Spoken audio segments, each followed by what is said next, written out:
हो गया sir? Hindi English दोनों में थे वैसे। Good afternoon, students. Am I audible to all of you? Good afternoon, ma'am. Yes. Am I audible? Ma'am. Yes, ma'am. Okay. So we will continue with paper 1, unit 3. Okay. We will continue with paper 1, growth and development, and unit 3. Paper 1, unit 3. Paper 1, unit 3. In last class we have done trial and error theory of Thorndike, right? ठीक है, उसमें हम लोग experiment देखा था cat वाला, जो बार बार try कर रही थी कि बाहर जो फिश है, ठीक है, how she can get it. फिर उसने ट्राई किया, फिर वहां पे एक लीवर था जिसको उसने प्रेस किया, ठीक है, डोर ओपन हो गया था and she got her food, उसको अपना फूड मिल गया था, ठीक है। ट्रायल एंड एरर, उसको पता नहीं था कहाँ पे है लीवर, पर वो ट्राई करती रही और एंड में उसको रिजल्ट मिल गया था, ठीक है। Thorndike trial and error theory, ये भी आने के चांसेस होते हैं पर इतना नहीं, लर्निंग की थ्योरी में ये इतना इंपॉर्टेंट नहीं, आप पढ़ लेना, अपने आप से भी लिख सकते हो कैट वाला एक्सपेरिमेंट, और उसके इम्प्लीकेशन जो हमने बताए थे कि छोटे बच्चों को सिखाया जाता है ना, ये सब हमने डिस्कस किया था। पर आज जो टॉपिक्स पढ़ेंगे ना, वेरी वेरी वेरी इंपॉर्टेंट है। जैसे हम ग्रोथ एंड डेवलपमेंट की 3 थ्योरीज बोलते हैं ना, वेरी वेरी वेरी इंपॉर्टेंट, उसको पढ़ना ही है आपको पेपर 1 में। आपको पढ़ना है पियाजे, आपको पढ़ना है कॉलबर्ग, आपको पढ़ना है एरिक्सन, इन तीनों में से एक आना फिक्स है। ऐसे अभी 2 थ्योरीज हम पढ़ेंगे, लर्निंग की थ्योरीज। किसकी थ्योरी पढ़ रहे हैं? लर्निंग पढ़ रहे हैं, उसकी थ्योरीज पढ़ रहे हैं, थ्योरीज ऑफ लर्निंग। इसमें 2 है जो सबसे इंपॉर्टेंट है, these are classical conditioning theory and operant conditioning theory. 2 theories are there, theories of learning, theories of learning. Again these 2 theories are very very important, ठीक है। they can ask you separately or they can give it as comparison between 2 theories. so very very very important आएगा, इसमें fix है। पैवलोव की theory, even पैवलोव की जो UPSC वगैरह की तैयारी करते हो ना, उसमें भी पैवलोव आता है, क्योंकि इसमें लर्निंग से रिलेटेड चीजें है ना, तो जो जहां साइकोलॉजी और ऐसा वाला पार्ट आता है वहां पे आता है। तो पहले पढ़ेंगे पैवलोव्स क्लासिकल कंडीशनिंग थ्योरी, कंफ्यूज होने की जरूरत नहीं है, ठीक है। कहीं कहीं सिमिलरिटी, स्टिमुलस रेस्पॉन्स टर्म्स आएंगे, कंफ्यूज नहीं होना है दोनों में। अभी हम क्या पढ़ रहे हैं? Pavlov's classical conditioning theory. Then we will study Skinner's operant conditioning theory. ठीक है? Pavlov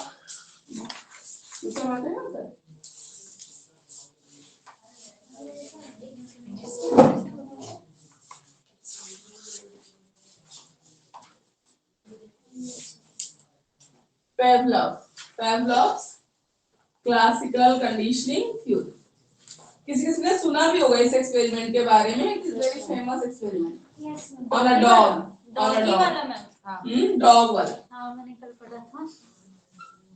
Pavlov's classical conditioning theory, and I am repeating, it is very very very important, very very important.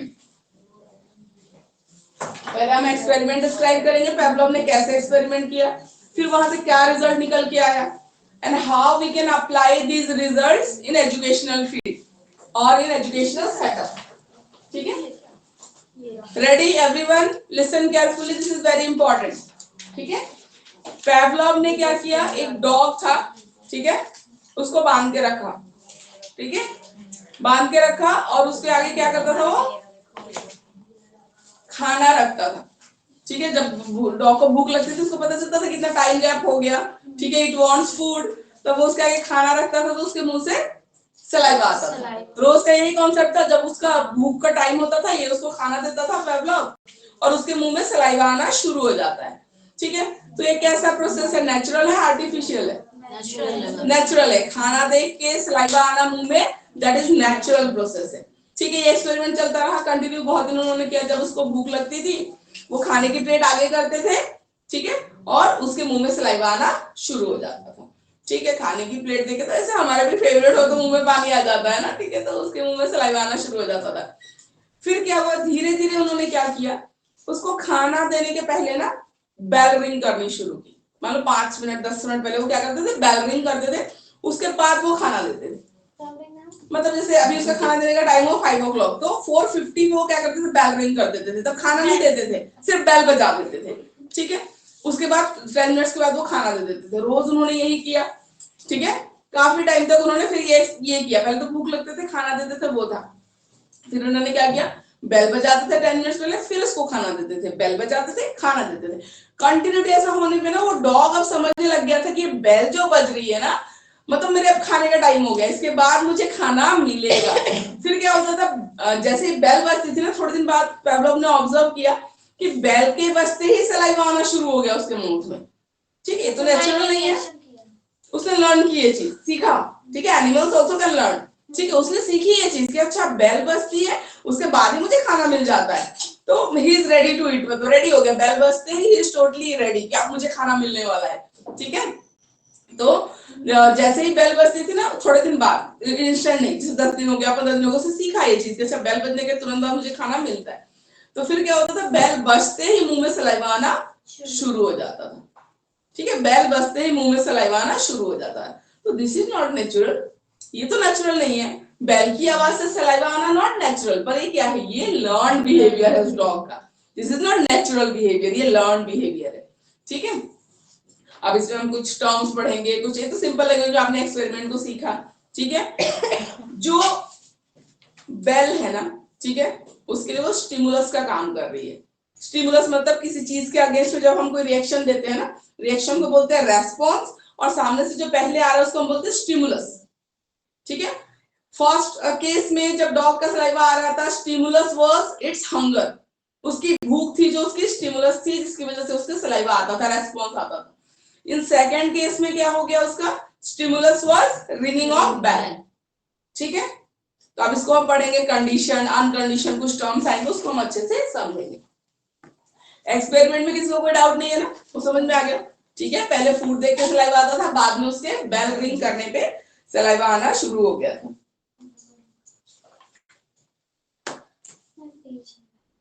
Page हम 168, ठीक है। अब जो natural stimulus था, natural stimulus क्या था, फूड, मतलब हंगर है, ठीक है, उसको खाने को देख के सलाइवा आना, तो स्टिमुलस यहाँ पे क्या है, खाना, खाने को देखता था सलाइवा आना शुरू, तो नेचुरल स्टिमुलस। या हम इसको क्या बोलेंगे, अनकंडीशनड, इसमें कोई कंडीशन नहीं लगी हुई है, नेचुरल है ये चीज, खाने को देख के सलाइवा आना नेचुरल है, तो इसको हम बोलेंगे नेचुरल स्टिमुलस और अनकंडीशनड स्टिमुलस। Unconditioned, yes.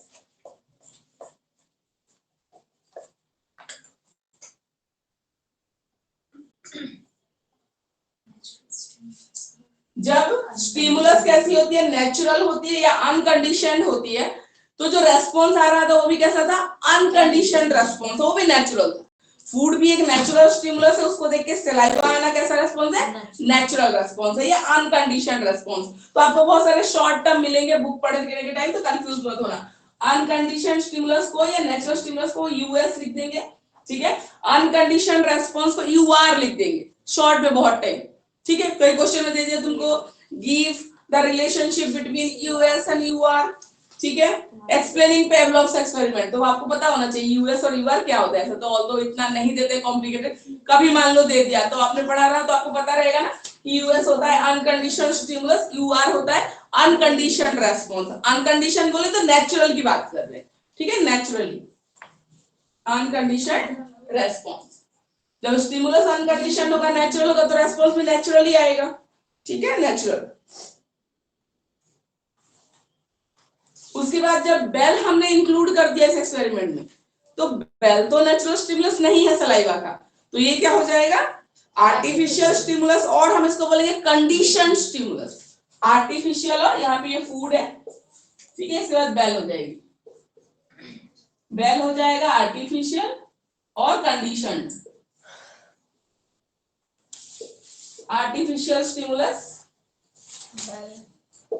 और condition stimulus.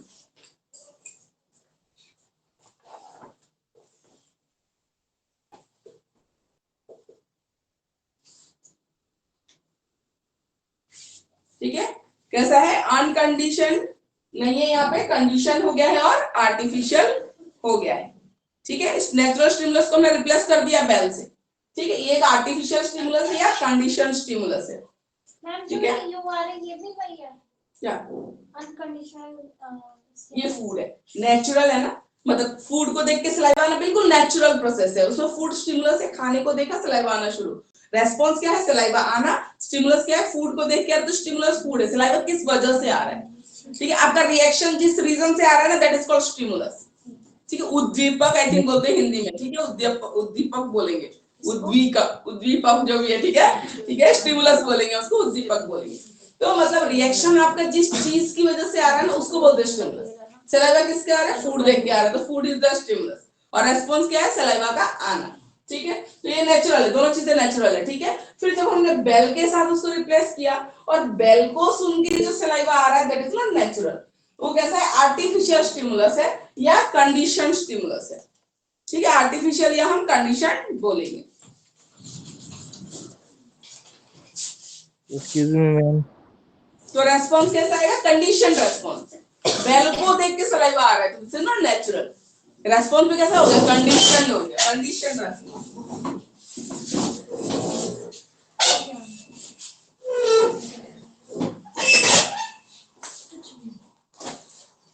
CR condition response. ठीक है, ये CS कंडीशन रेस्पॉन्स।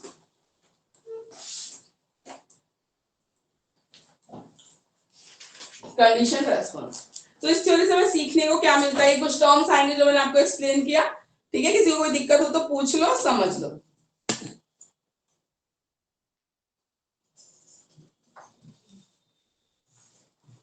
अब धीरे धीरे क्या होता था, जैसे ये है क्या, बेल तो है एक कंडीशन स्टिमुलस है, बेल सुन के सलाइवा आना कंडीशन रेस्पॉन्स है। पर धीरे धीरे क्या हुआ, ये डॉग की हैबिट में बदल गया। मतलब आपको अपने लर्नर्स में किसी चीज की हैबिट बनानी है। ठीक है, सबसे पहले तो रिपीटेशन। एक दिन में तो डॉग नहीं सीखा, कंटिन्यू में उसको टाइम लिया गया, 10 डेज, 15 डेज, 20 डेज, तब उसने सीखा कि अच्छा बेल बजने के बाद ही मुझे खाना मिलता है। ठीक है, तो बेल बजते ही उसको सलाइवा आना शुरू हो गया था। तो ऐसे आपको अपने लर्नर में जो भी लर्निंग हैबिट्स चेंज करनी है, सपोज मैथ का कोई फॉर्मूला रटवाना है कि नहीं, ये ऐसे यूज किया जाता है, ये अलजेब्रा में ऐसे होता है। ठीक है, कई बार, बार बार रिपीटेशन। ठीक है, तो लर्निंग के लिए रिपीटेशन जरूरी होती है। तो यहाँ से कुछ कंक्लूजन निकल के आएंगे जो हम एजुकेशनल फील्ड में इम्प्लीमेंट करेंगे। ठीक है,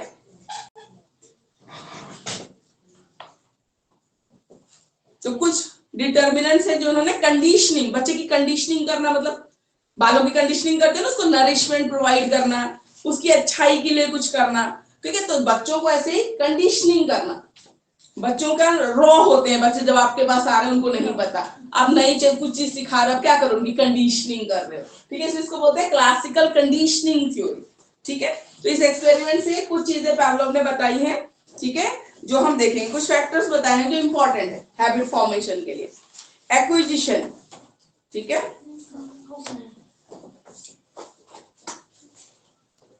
डिटरमिनेशन ऑफ सीसी क्या है, सीसी होता है आपका, ये होता है स्टिमुलस, जो कंडीशन है वो बताइए, उसको बता रहे हैं। इंपॉर्टेंट जो कंडीशन है उसको बता रहे हैं। ठीक है, एक्विजिशन क्या होता है कि आप जो भी ये करोगे लर्निंग में, जो भी करोगे, डॉग के साथ उन्होंने जो किया ना, उसे एक पर्टिकुलर टाइमिंग था, बेल बजने के पर्टिकुलर एक गैप था, 5 मिनट 7 मिनट का, फिर खाना मिल जाता था। मतलब बेल 1 घंटे पहले बजा दी और 1 घंटे बाद में खाना दे रहे, कोई फायदा है नहीं है। इससे आप लर्निंग से कैसे रिलेट करोगे, आज आपने जो टॉपिक पढ़ाया ना, तुरंत उससे रिलेटेड आपको होमवर्क देना होता है। ठीक है, आज पढ़ाया और 4 दिन बाद उसका होमवर्क दोगे तो ये रिजल्ट नहीं दे पाएगा आपको, एक्विजिशन, वो एक्वायर नहीं कर पाएगा बच्चा उस चीज को। ठीक है, तो टाइमिंग का ध्यान रखना बहुत ज्यादा जरूरी होती है एक्विजिशन के लिए। ठीक है, वो चीज बच्चा एक्वायर कर ले, सीख ले, उसके लिए आपको टाइमिंग का ध्यान रखना पड़ेगा। ठीक है, एक्विजिशन में आप लोग बीएड में तो होमवर्क सब मोस्टली तो वर्किंग होते, कोई करके नहीं लाता है। सेकंड ईयर में आजकल क्वेश्चन पेपर बनवाना है, ये बनाना है, बोल बोल कितना बोल बोल के आपको मैंने बोला है कि माइक्रो टीचिंग वाला सेशन शुरू करूंगी, तुम्हें ही पढ़ाना है, अब देख लो, मैं तो पढ़ाऊंगी। सेकंड ईयर में माइक्रो टीचिंग के सेशंस होते हैं ना, तो मैं करवाऊंगी फिर। ठीक है, तो करवाऊंगी। सेकंड ईयर में तो बहुत सारी प्रैक्टिकल चीजें होती है, अब आप लोग वहां नहीं भी जा पाते तो मैं यहाँ पे करवाती हूँ आप लोगों को, तो करवाऊंगी मैं। ठीक है, टीचिंग में फीडबैक भी मिल जाता है, ठीक है, कि किसका क्या, आपके फ्रेंड्स भी फीडबैक देंगे, मैं भी दूंगी, ठीक है, वो रेस्पॉन्स शीट भी सबको मिली हुई होती है, सबके लिए बेनिफिशियल है ना। आप अनबायस्ड होके अगर एक जेन्युइन रिव्यू दे रहे हो किसी के लिए, वो सबके लिए फायदेमंद रहता है, ठीक है, वो अच्छा रहता है, जो कमियां हैं वो यहीं पे पता चल जाए। हाँ? ऐसे पढ़ने में भी मजा आता है। हाँ, प्रैक्टिकल फर्स्ट ईयर में इतना कुछ है नहीं, सेकंड में तो बहुत सारी चीजें आएंगी। माइक्रो टीचिंग का सेशन आएगा, फिर क्वेश्चन पेपर बनाना सीखते हैं, अचीवमेंट टेस्ट में ब्लूप्रिंट बनाना पड़ता है, वो सब मैं देती हूँ, आप लाते हो, मैं चेक करती हूँ, सब कुछ ही होता है उसमें। तो हमें बनाना पड़ता है क्वेश्चन। बिल्कुल, आपसे बना के मंगवाऊंगी, जिसका अपना अपना सब्जेक्ट है ना, पहले ब्लूप्रिंट बना के लाएंगे, और ब्लूप्रिंट और साथ के साथ क्वेश्चन पेपर बना के लाएंगे, तो हम सीखते हैं ब्लूप्रिंट कैसे बनाते हैं। टीचर से पूछते थे ना, तो वैसे बताती थी कि इम्पोर्टेंट है, बट कहती थी पेपर तो सीबीएसई बनाते, हम नहीं बनाते, मना कर देते। पहले के टीचर्स का तो छोड़ ही दो हिसाब किताब, ठीक है, वो तो जो चल रहा था, पर आप तो बिना पढ़े लिखे तो बन ही नहीं सकते, बिना बीएड की डिग्री वालों की तो टीचिंग में जगह ही नहीं है। तो क्वेश्चन पेपर ऐसे नहीं बनता, क्वेश्चन पेपर बनाने के लिए बहुत सारे क्राइटेरिया भी सीखोगे बीएड में ना, तब पता चलेगा कि कैसे बनता है। तो साइकोलॉजिकल डोमेन को ध्यान रखना पड़ता है, कौन से सब्जेक्ट के लिए कौन सी स्किल्स स्पेसिफिकली जरूरत है उसको ध्यान रखना पड़ता है, चैप्टर के वेटेज का ध्यान रखना पड़ता है, बहुत सी चीजें होती है, तो उसको मिला के वो सब सीख के बनाते हैं क्वेश्चन पेपर का ब्लूप्रिंट। पहले बनाते हैं ब्लूप्रिंट, फिर बनाते हैं क्वेश्चन पेपर, तो इसे हम सेकंड ईयर में करेंगे, ठीक है। एक्विजिशन, उसके बाद है extinction, decline of condition response in absence of unconditioned stimulus. Condition response क्या था, सलाइवा आना, बोला अनकंडीशन स्टिमुलस अगर खत्म हो जाए, धीरे धीरे कम हो जाए ना, तो ये नहीं सीख पाते। मतलब बेल बजने के बाद खाना दिया जा रहा है, सिर्फ बेल बजा के छोड़ दोगे, खाना नहीं दोगे तो क्या सीखेगा, नहीं सीखेगा, तब लर्निंग नहीं होगी, ठीक है।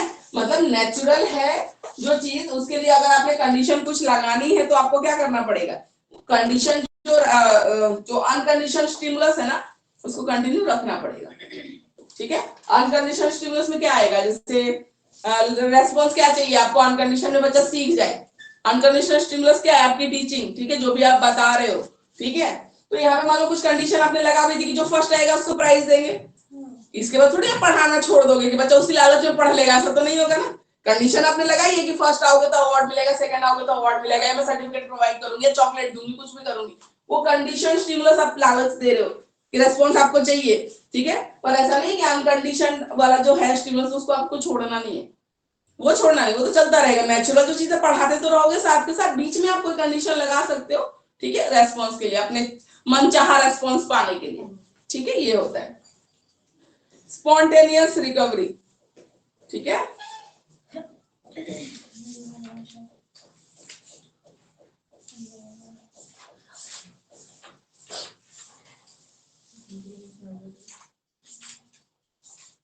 ठीक है, स्पॉन्टेनियस रिकवरी का मतलब होता है, जैसे कि अभी आज उसने बेल बजाया, ठीक है, आज उसने बेल बजाया, खाना दिया, कल भी जब बजा रहा है तो स्पॉन्टेनियस रिकवरी, ठीक है, उसको याद आ रहा है कि रिकवर, कि हाँ ऐसे हुआ था और ऐसे होगा, तो रिकवरी, स्पॉन्टेनियस रिकवरी हम इसको बोलेंगे।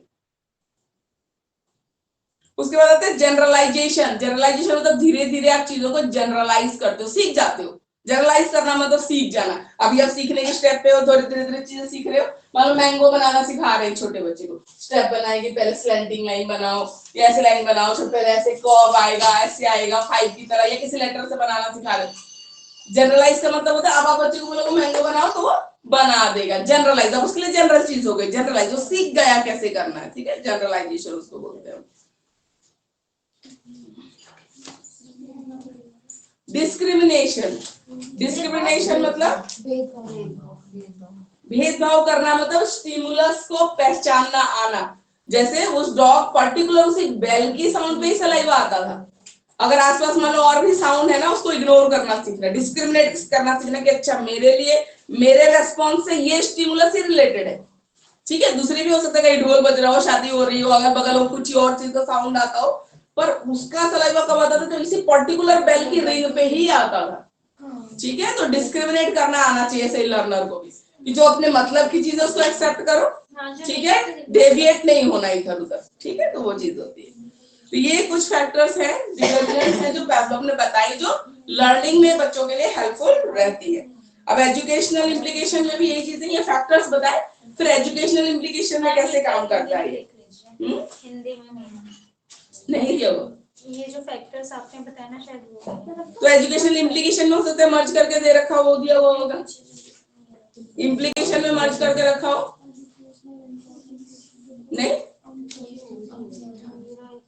कोई बात नहीं, एक बार सुन लो, अब लाओ मुझे दिखाओ। होगा एजुकेशनल इम्प्लीकेशन हो सकता है, उसमें भी तो यही चीज बताएंगे ना। है पेज नंबर क्या है?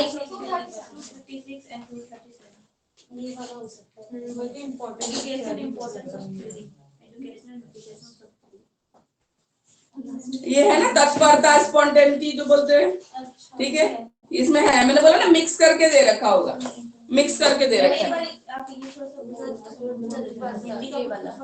कोई बात नहीं, इंग्लिश का करा के फिर हिंदी का कराते हैं, ठीक है। इंग्लिश का सुन लो, फिर हिंदी का भी कर लेंगे, उस बुक से भी कर लेंगे, ठीक है। एजुकेशनल इम्प्लीकेशन, ठीक है। तो ये रिपीटेशन, मैंने बोला डॉग ने कैसे सीखा, रिपीट करके। तो हम बच्चों को छोटी छोटी हैबिट जो है क्लीनलीनेस की, पंक्चुअलिटी की, ठीक है, रेस्पेक्ट फॉर एल्डर्स, क्रिएटिविटी, ठीक है, इन सबको हम धीरे धीरे शो करते करते धीरे धीरे प्रैक्टिस से देख देख के बच्चा हैबिट में आ जाएगा, सीख जाएगा, ठीक है।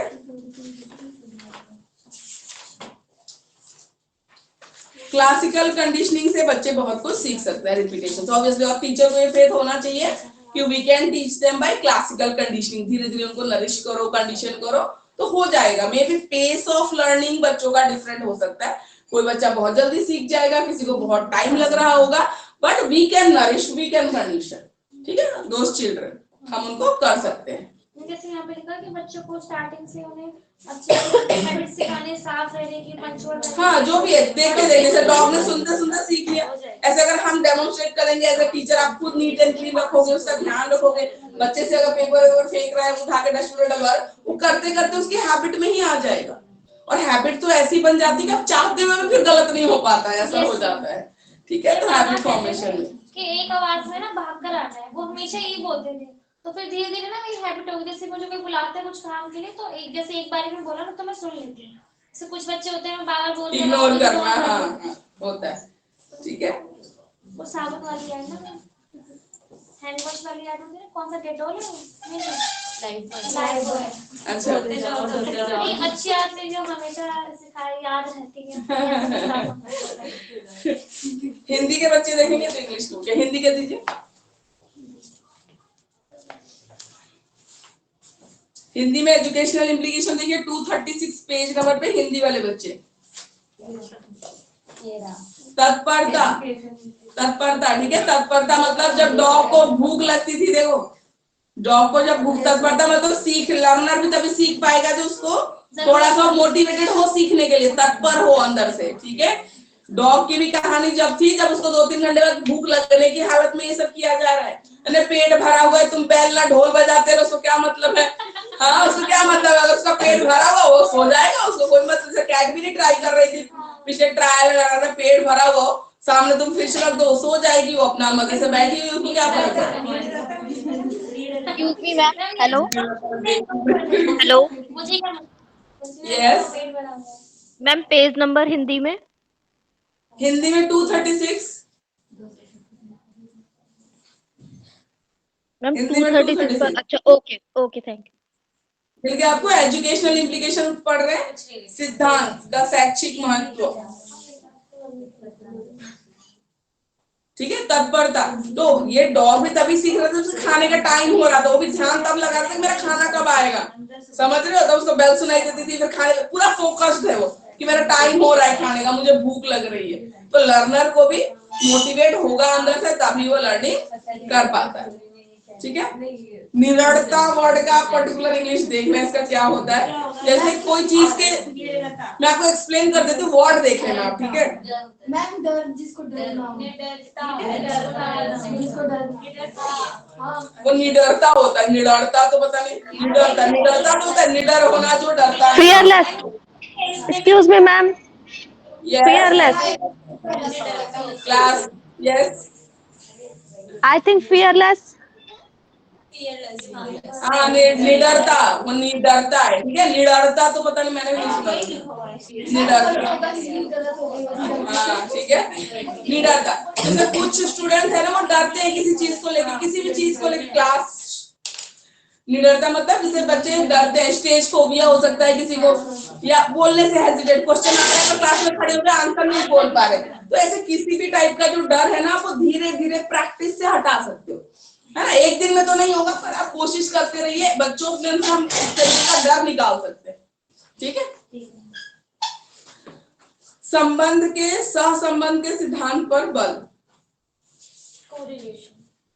कोरिलेट करके सिखाना, ठीक है। सहसंबंध होता है कोरिलेट करके सिखाना बच्चों को, जैसे एक टॉपिक है और उससे रिलेटेड कोई दूसरा टॉपिक पढ़ रहे हो तो आप कोरिलेट कर दो, ठीक है। अच्छी आदतों का विकास, जो भी हम लोग क्लीननेस, पंक्चुअलिटी, ठीक है, रिपीटेशन से बच्चा सीख जाएगा। पुनरावृत्ति सीखने की प्रक्रिया, ठीक है, पुनरावृत्ति रिवीजन, बार बार रिपीटेशन, जो हम बार बार बोले रिपीट करते रहो चीजों को, ठीक है, रिवीजन वो बहुत मैटर करता है। आपने कितना भी अच्छा पढ़ाया हो चाहे कितना भी अच्छा पढ़ाया हो, रिवीजन ना कराओ ना, अच्छे बच्चे ऐसे खत्म हो जाते हैं, ठीक है। तो कोशिश करनी चाहिए कि सिलेबस में आप कितना भी 10 दिन भी लगा एक चैप्टर पढ़ाते हो ना, और बाद में आपने एक बार भी रिवाइज नहीं करवाया, सब जीरो है, रिजल्ट बिल्कुल नहीं आएगा। बीइंग अ टीचर, मैं इतने साल से पढ़ा रही हूँ, मैं बता सकती हूँ, नहीं होता, कुछ नहीं होता।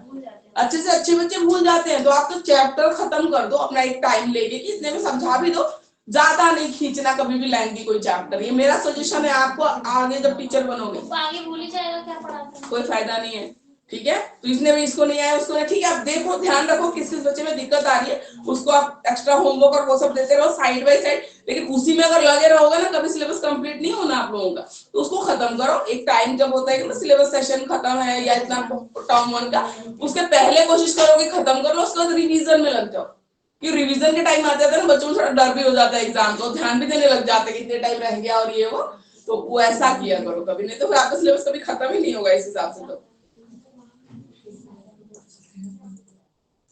पुनर्बलन के सिद्धांत पर आधारित, मतलब अगर अच्छा कर रहा है तो आप उसको अवार्ड, अप्रिसिएशन, ठीक है, क्लास में खड़े होकर आके क्लैप करवाना, और गलत कर रहा है तो पनिशमेंट, ठीक है, डांटना, ये सब चीजें होनी चाहिए। हिंदी में लिखा है, इंग्लिश में नहीं है। रिपीटेशन वगैरह तो बार बार बोल ही रहे, उसमें कुछ नहीं है। हाँ, मोटिवेशन तो है ना, डॉग भी देखो वेट करता था, उसको अपना खाना मिल रहा है रिवॉर्ड, तो वो चीज आ जाएगी, होगा कहीं ना कहीं पीछे। ये क्वेश्चन है 2-3 बार लिखा हुआ है, क्या सेम ही है थोड़ा बहुत, ठीक है, चीजें डिफरेंट। चिंतन की आवश्यकता नहीं, मतलब ये जो टॉपिक्स हम सिखा रहे हैं ना, बार बार रिपीटेशन की बात कर रहे हैं, इसमें ज्यादा अपनी लॉजिक रीजनिंग लगाने वाली चीजें नहीं है, हैबिट फॉर्मेशन के लिए आप यूज कर सकते हो, बार बार रिपीट करोगे तो आप सीख जाओगे, बस ये चीज है। इसमें ना कि ज्यादा मैथ साइंस सिखा रहे हैं, अपना दिमाग लगाना, उसका तो कुछ है ही नहीं इसमें। इसमें तो है कि बार बार करते रहो, एक टाइम पे आदतें डेवलप हो जाएगी बच्चों में, गुड हैबिट्स डेवलप हो जाएंगी, ठीक है। तो उस चीज के लिए हम नहीं बोल रहे। टीचिंग एड्स का यूज, ठीक है, लर्निंग के लिए कुछ तो हिंदी में ना कोई लिंक ना विंक पता नहीं, वो टीचिंग एड्स सब में डालना है तो उसमें भी डाल ही दो, ठीक है। तो टीचिंग एड्स का यूज बोला है। मानसिक समस्याओं का समाधान, वो तो देखो बच्चे में हमने बोला ना, किसी भी टाइप का डर है, कोई प्रॉब्लम है, तो रिपीटेशन से धीरे धीरे आप उसको गाइड करके, उसको नरिश करके वो कर सकते हो, चेंजेस ला सकते हो, मतलब उसके बिहेवियर में, ये है, ठीक है। और लर्निंग के लिए एक पॉजिटिव एटीट्यूड डेवलप करना, अभी हमने बोला कि लर्नर अगर, ठीक है, होगा इंटरेस्टेड तभी अच्छे से लर्निंग हो पाएगी। मैम नेक्स्ट पेज वाला भी करना है।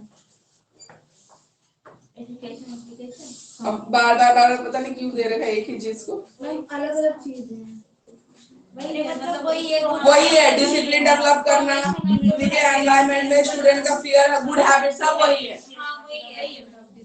बस इसमें पॉइंट वाइज दे रखा है ना, ज्यादा अच्छे से यही वाला लिख लेना,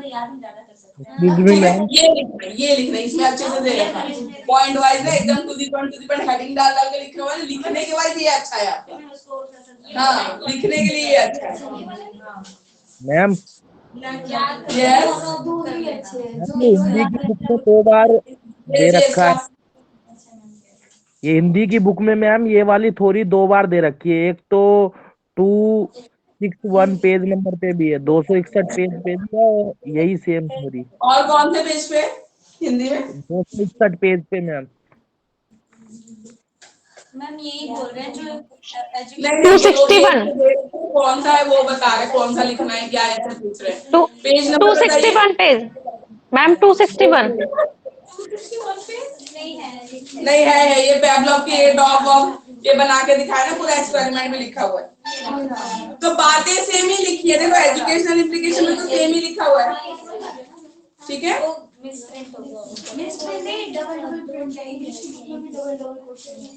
ठीक है, समझ में आ गया, दोनों आपका सेम ही है। पैवलव का एक्सपेरिमेंट इसे बता रखा है, फिर एजुकेशनल इम्प्लीकेशन दोनों जगह सेम है, तो आप कोई सा भी लिखो, कोई दिक्कत नहीं है।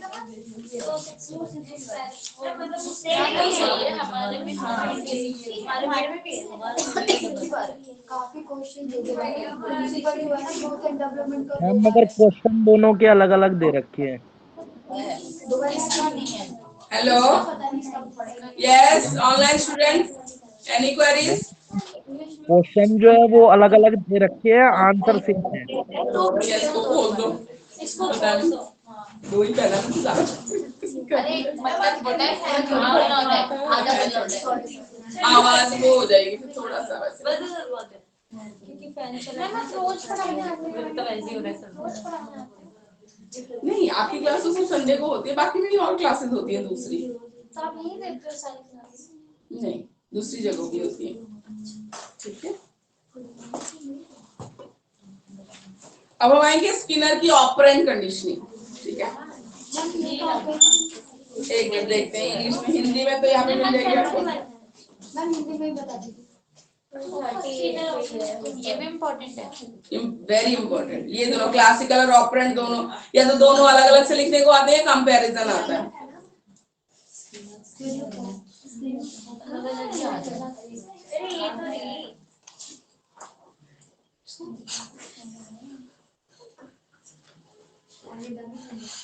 स्किनर का आप देखिए theory of operant conditioning, Hindi की बुक में 264 पे है, इंग्लिश में देख रहे हैं, हिंदी में 264, इंग्लिश 171। वो बता रही है मैम।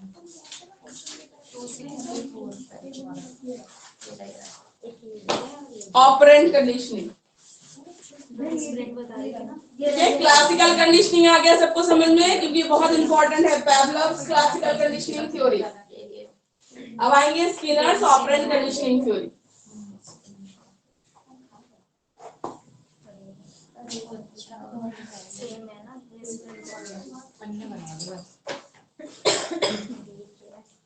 उसके बाद ये वाला Skinner's operant conditioning, operant English में है 171, हिंदी में बताना 264।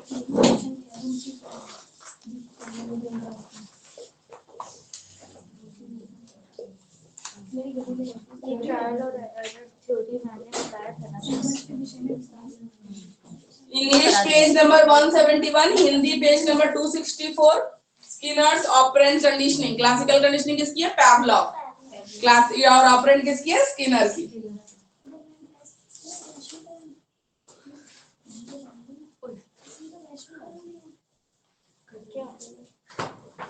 ठीक है, स्किनर्स ऑपरेंट कंडीशनिंग,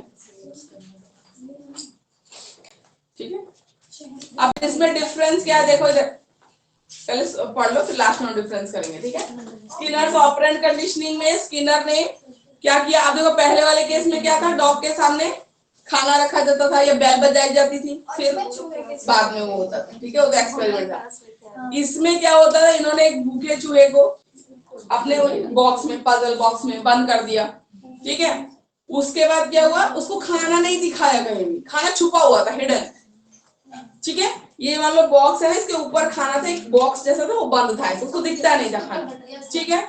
तो भूख तो उसको लगी थी, ठीक है। वो क्या करता था, इधर उधर जंप करता था। एक दिन उसने ऐसा लिवर प्रेस किया, मतलब एक टाइम पे कूद फान करते करते लिवर प्रेस हो गया, ऊपर से जो छुपा हुआ खाना था वैसे आया, इसने खा लिया, फिर वो ऊपर चला गया। फिर ऐसे ही होता था, ठीक है। इसको पता नहीं था खाना दिखता नहीं, इसमें खाना छुपा हुआ है, खाना इज द स्टिमुलस, उसमें स्टिमुलस दिखता था, इसमें स्टिमुलस दिखता नहीं, इसमें स्टिमुलस छुपा हुआ है, ठीक है। इसमें स्टिमुलस दिख नहीं रहा कि क्या करूंगा तो मुझे क्या मिलेगा, लेकिन उसकी जो भी मोटिवेशन फैक्टर क्या है, उसका अपना हंगर, उसकी अपनी भूख उसको मोटिवेट करेगी मैं कुछ तो करूं, कुछ तो करो, मुझे कहाँ से खाना मिले, उसको दिख रही ना कि यहाँ प्राइस मेरा पड़ा हुआ है कि मैं मोटिवेट हूँ आगे जाऊं, नहीं, उसको नहीं दिख रहा, छुपा हुआ हिडन है, ठीक है। फिर भी उसको भूख लग रही, जब भी उसको हंगर स्टेट में डाला जा रहा है उस केज में, वो अपना पूरा ट्राई कर रहा है और ऊपर से उसी जगह से खाना मिल रहा है और लिवर भी उसी जगह पे है। जब बार बार ये एक्सपेरिमेंट किया गया तो उसको आ गया कि लिवर यहाँ प्रेस करे, खाना ऊपर से आ जा रहा है। फिर स्किनर ने पिजन पे भी एक्सपेरिमेंट किया, ठीक है। पिजन चलती जा रही थी तो एक बार ना राइट हैंड साइड में सिर्फ दाने हैं, लेफ्ट में नहीं है। अगर वो लेफ्ट में घूमती है तो लेफ्ट में नहीं है खाना, राइट में घूमती है तो राइट में उसको खाना मिलेगा। तो फिर क्या करती है, धीरे धीरे तो दोनों तरफ ऐसे से जाती है, फिर धीरे धीरे वो सीख जाती है अच्छा राइट हैंड साइड में ही खाना है, लेफ्ट हैंड साइड में कुछ नहीं है। तो थोड़े दिनों के बाद वो भी सीख गई थी कि राइट हैंड साइड में, और भी खाना उसको दिखता नहीं था, जब मुड़ती थी जब दिखता था, ठीक है। तो राइट हैंड साइड में खाना था। ऐसे जब आगे चल के जाती थी, ऐसे आगे चलने का ही किया गया कि आगे चल के जाओगे तो वहां पे खाना है, वो भी डन था, ठीक है। जब जाती थी उसको मिल जाता था। तो इस टाइप से एक्सपेरिमेंट किया, एक बार पिजन पे किया, एक बार रैट पे किया, ठीक है। तो चूहे वाला भी लिखोगे तो इतना है ना, फिर बाकी एक्सप्लेन करोगे तो ऑब्वियसली आपका लॉन्ग क्वेश्चन बन जाता है, ठीक है। रैट वाला आप लिखोगे उतने में आपका चल जाएगा, एक्सप्लेन अच्छे से कर देना जैसे पजल बॉक्स में, बाकी सब चीजें अच्छे से कर लेना। तो ये एक्सपेरिमेंट है ऑपरेंट कंडीशनिंग के अंदर। तो इसमें डिफरेंस एक डिफरेंस तो हमने अभी भी देख लिया, स्टिमुलस हिडन है, इसमें हिडन है इसमें, ठीक है। वो अपनी मेहनत करेगा तब जाके वो कहीं ना कहीं वो चीज है। इसमें जो स्टिमुलस है वो उसकी अपनी हंगर है जो उसको मोटिवेट कर रही है कि मैं ट्राई करूं यहाँ से निकलने, उसको खाना नहीं दिख रहा है। ट्रायल एंड एरर में उसके सामने प्लेट में फिश पड़ी हुई थी, कैट के मोटिवेट हो रही थी मैं कैसे भी निकलूं तो मुझे ये मिलेगा। इसमें वो नहीं है, इसमें हिडन है खाना, ठीक है। समझ आ रहा है? तब इसको डिस्कस करते हैं।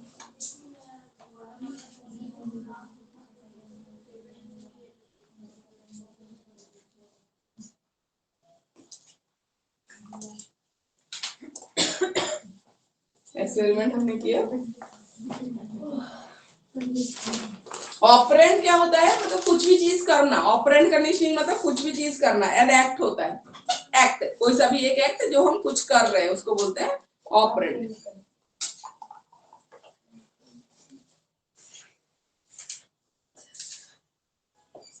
तो इसमें क्या हुआ, जैसे उसने लिवर प्रेस के, वो क्या मिला, रिवॉर्ड मिला, ठीक है, रिवॉर्ड मिला। तो इसमें हम मेहनत किया तो उसको रिवॉर्ड मिला, बिल्कुल ठीक है, मेहनत किया तो रिवॉर्ड मिला। तो इससे हम जो लर्निंग थ्योरी में दो चीजें सीखेंगे, रिवॉर्ड एंड पनिशमेंट।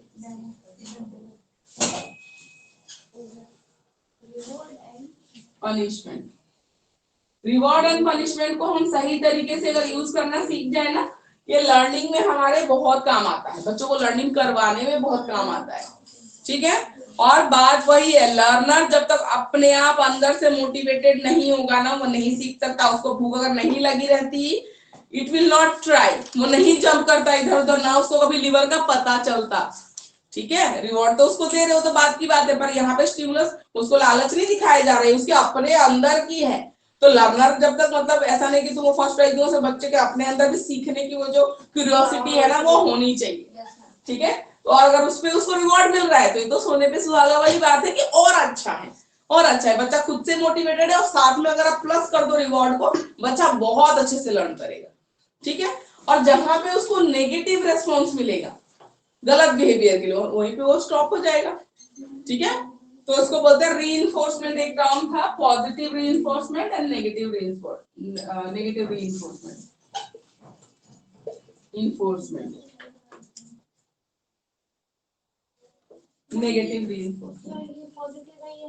मोटिवेट करना, हाँ ठीक है। ये रिवॉर्ड है और ये पनिशमेंट। ये पनिशमेंट भी नहीं है एक्चुअली, मैं बताती हूँ,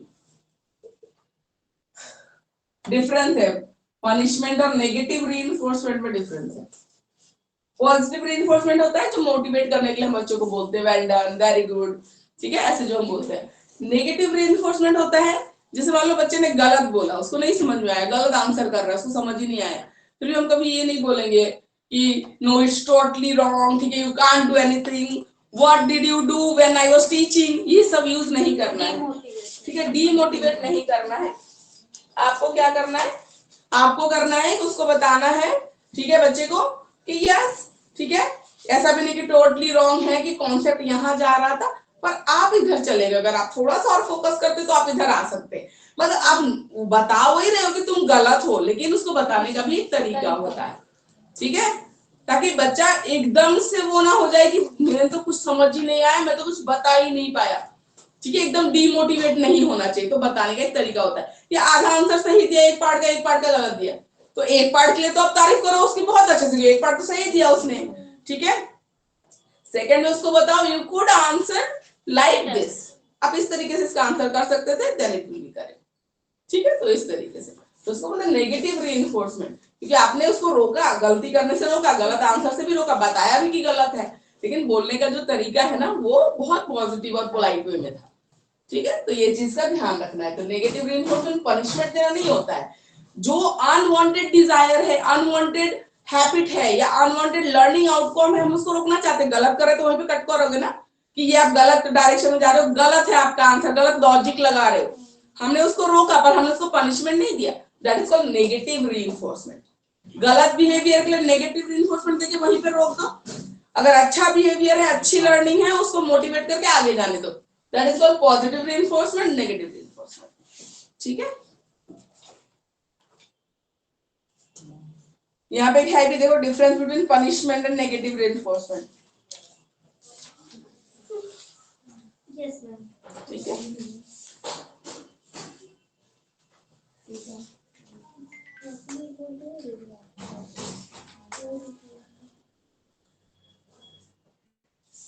एजुकेशनल इम्प्लीकेशन में क्या है,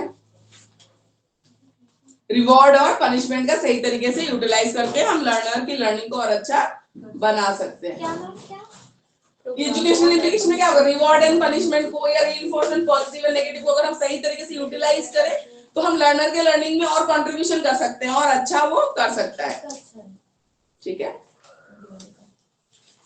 क्या चीज एजुकेशन, हाँ। तो ये दोनों थ्योरीज है जो आपको बहुत अच्छे से करनी है। डिफरेंस पता नहीं से दे रखा है कि नहीं दे रखा है, नहीं भी दे रखा है तो डिफरेंस आपको नोट्स में मिल जाएंगे अच्छे से लिखे हुए, ठीक है। आपको जो नोट्स मिल जाएंगे ना उसमें डिफरेंस मिल जाएगा।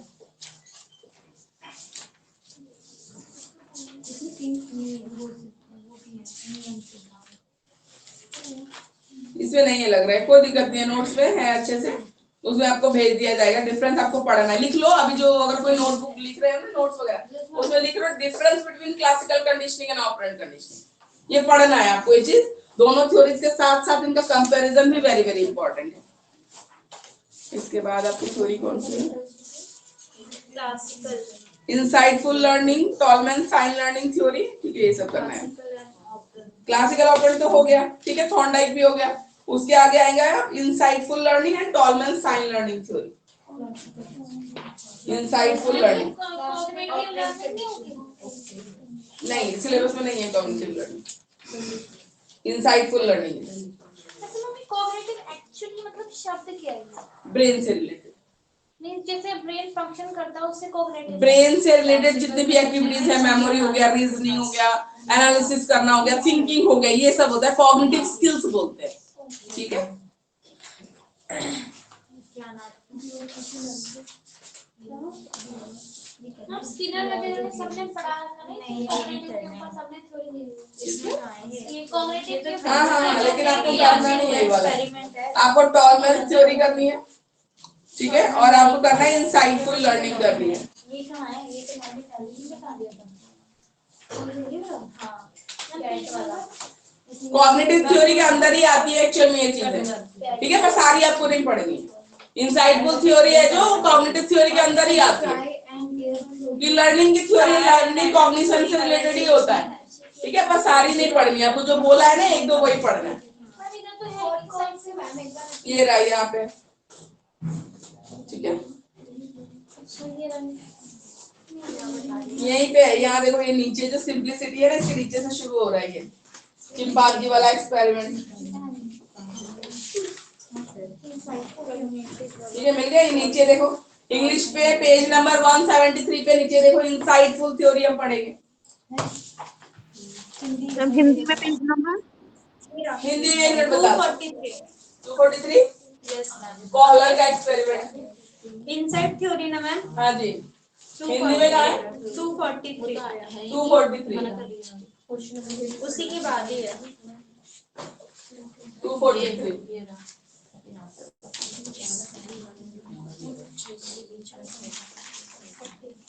हाँ ये भी दो बार टॉलमैन थ्योरी है ना, उसी में पहले इंसाइटफुल करेंगे फिर टॉलरेंस साइन लर्निंग थ्योरी करेंगे। इंसाइटफुल थ्योरी ये पीछे भी है और पीछे भी है 274 पे भी है। मैम दो बार क्यों दे रखा है ये सारा माना? अरे एक बार थ्योरी के फॉर्म में, एक बार क्वेश्चन के फॉर्म में दे देते हैं ऐसे। मैं कौन सी और 274 पे भी है हिंदी में कराने। इम्पोर्टेंट तो क्लासिकल और ऑपरेंट है, ठीक है, पर शॉर्ट नोट में आगे कहीं आगे तो पता तो होना चाहिए क्या है। क्लासिकल और ऑपरेंट सबसे ज्यादा इम्पोर्टेंट लर्निंग की थ्योरी में। मैं ये बार-बार से दे देते हैं कि यहाँ नहीं पड़ेगा तो मुझसे यहाँ पड़ेगा, क्या पता पास ही हो जाए। बच्चा तब भी पास नहीं करता।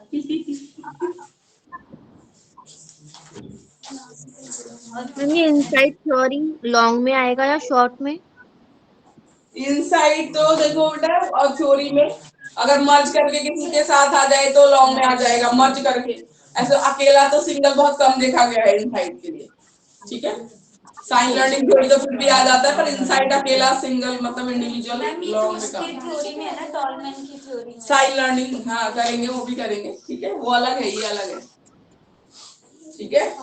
साइन लर्निंग थ्योरी अलग है।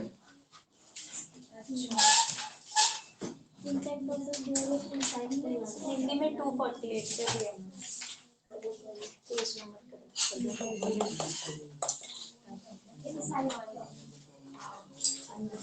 पहले हम डिवीजन करने के लिए ना तो पीरियड का जो होता है एड्रेस मैंने कहा बोलो 248 करने के लिए मैम उसमें भी मतलब ये सारा उसमें बहुत सारे अगर प्रॉपर में सिलेबस होता है ना एक्चुअली पीरियड का भी है और चलिए एंट्रेंस टॉलरेंस की थ्योरी के अंदर टफ है, ठीक है। अब देखिए जब भी हम इनसाइटफुल थ्योरी या हम टॉलमैन साइन लर्निंग थ्योरी पढ़ेंगे ना, उसके पहले एक टर्म आएगा आपकी बुक में, वो जान लो, gestalt theory, gestalt school of theory, gestalt, ठीक है, वो देख लो वो क्या होता है। मिलेगा कहीं ना कहीं, जब पढ़ोगे ना मिल जाएगा, तो इसलिए पहले समझ लो उसको। 248 हम ये क्या गेस्टाल्ट ये रहा ना GSTALT जर्मन शब्द है। Thinking along this line of group क्या नहीं पढ़ा ये रही इसी के नीचे मैम 248 पे है ma'am group of German science ma'am Hindi का पेज नंबर ठीक कर दीजिए। वही थे ना मैम ये तो गेस्टाल्ट का अर्थ दिया हुआ है, लेकिन मैम कॉग्निटिव लर्निंग थ्योरी तो नहीं है उसके अंदर ही आता है, अलग से कॉग्निटिव लर्निंग थ्योरी कुछ नहीं है आपका, उसके अंदर ही है, ठीक है, उसके साथ ही है। हाँ जी मैम हिंदी की बुक में मैम एक साथ ये 4 थ्योरी दे रखी है।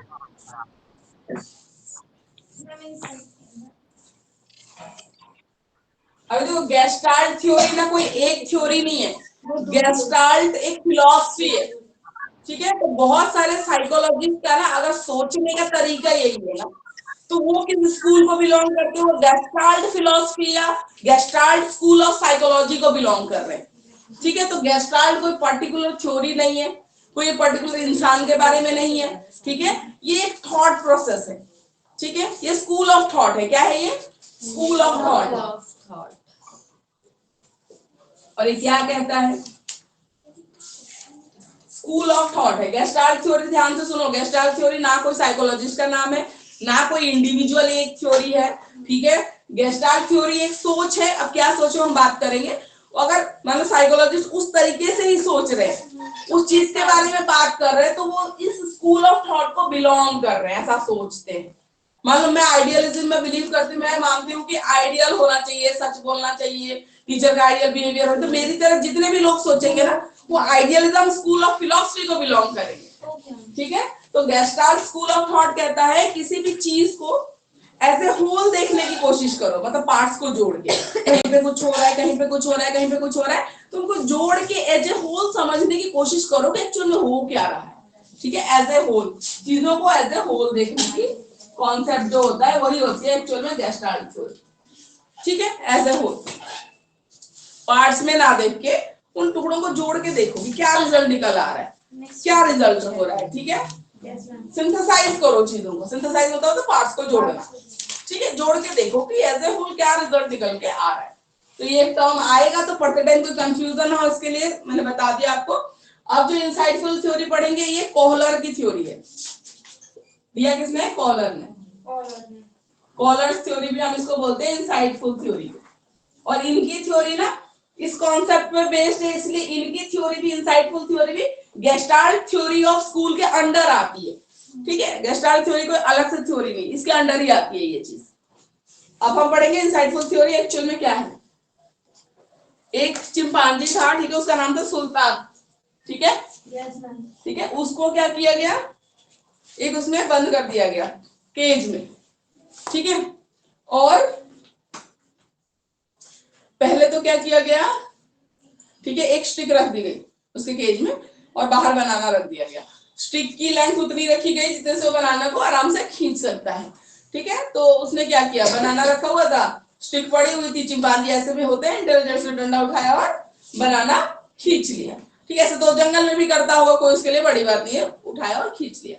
सेकंड केस में क्या, उस स्टिक के ना पार्ट्स थे, पूरी स्टिक नहीं थी, पार्ट्स थे, तो 3-4 पार्ट्स थे पड़े हुए थे कॉर्नर में। ठीक है, और फिर उसने क्या किया, सुल्तान ने देखा कि इस पार्ट से कोशिश की नहीं आ रहा है, सेकंड पार्ट से कोशिश की नहीं आ रहा है, फिर थोड़ी देर वो सोचता रहा, फिर उसने क्या किया, सारे पार्ट्स को आपस में, वो जोड़ने वाले थे, मतलब एक छोटा एक बड़ा ऐसा अरेंज करके उसने पूरी स्टिक बना ली जोड़ के, और आराम से बनाना को खींचा, बनाना अंदर आ गया।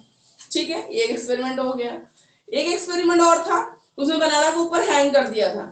ठीक है, और 2 बॉक्सेस रखे हुए थे। ठीक है, तो उसने ऐसी कोशिश की, बनाना को नहीं ले पाया, एक बॉक्स लाया, लगाया, चढ़ा और निकाल लिया। दूसरी बार हाइट थोड़ी और ऊंची कर दी गई और 2-3 बॉक्स रख दिए गए, जितनी रिक्वायर्ड, 3 मानो 3 बॉक्स रखे हुए, तो उसने पहले एक बॉक्स रखा, पहले की तरह उतारने की कोशिश की, नहीं उतरा।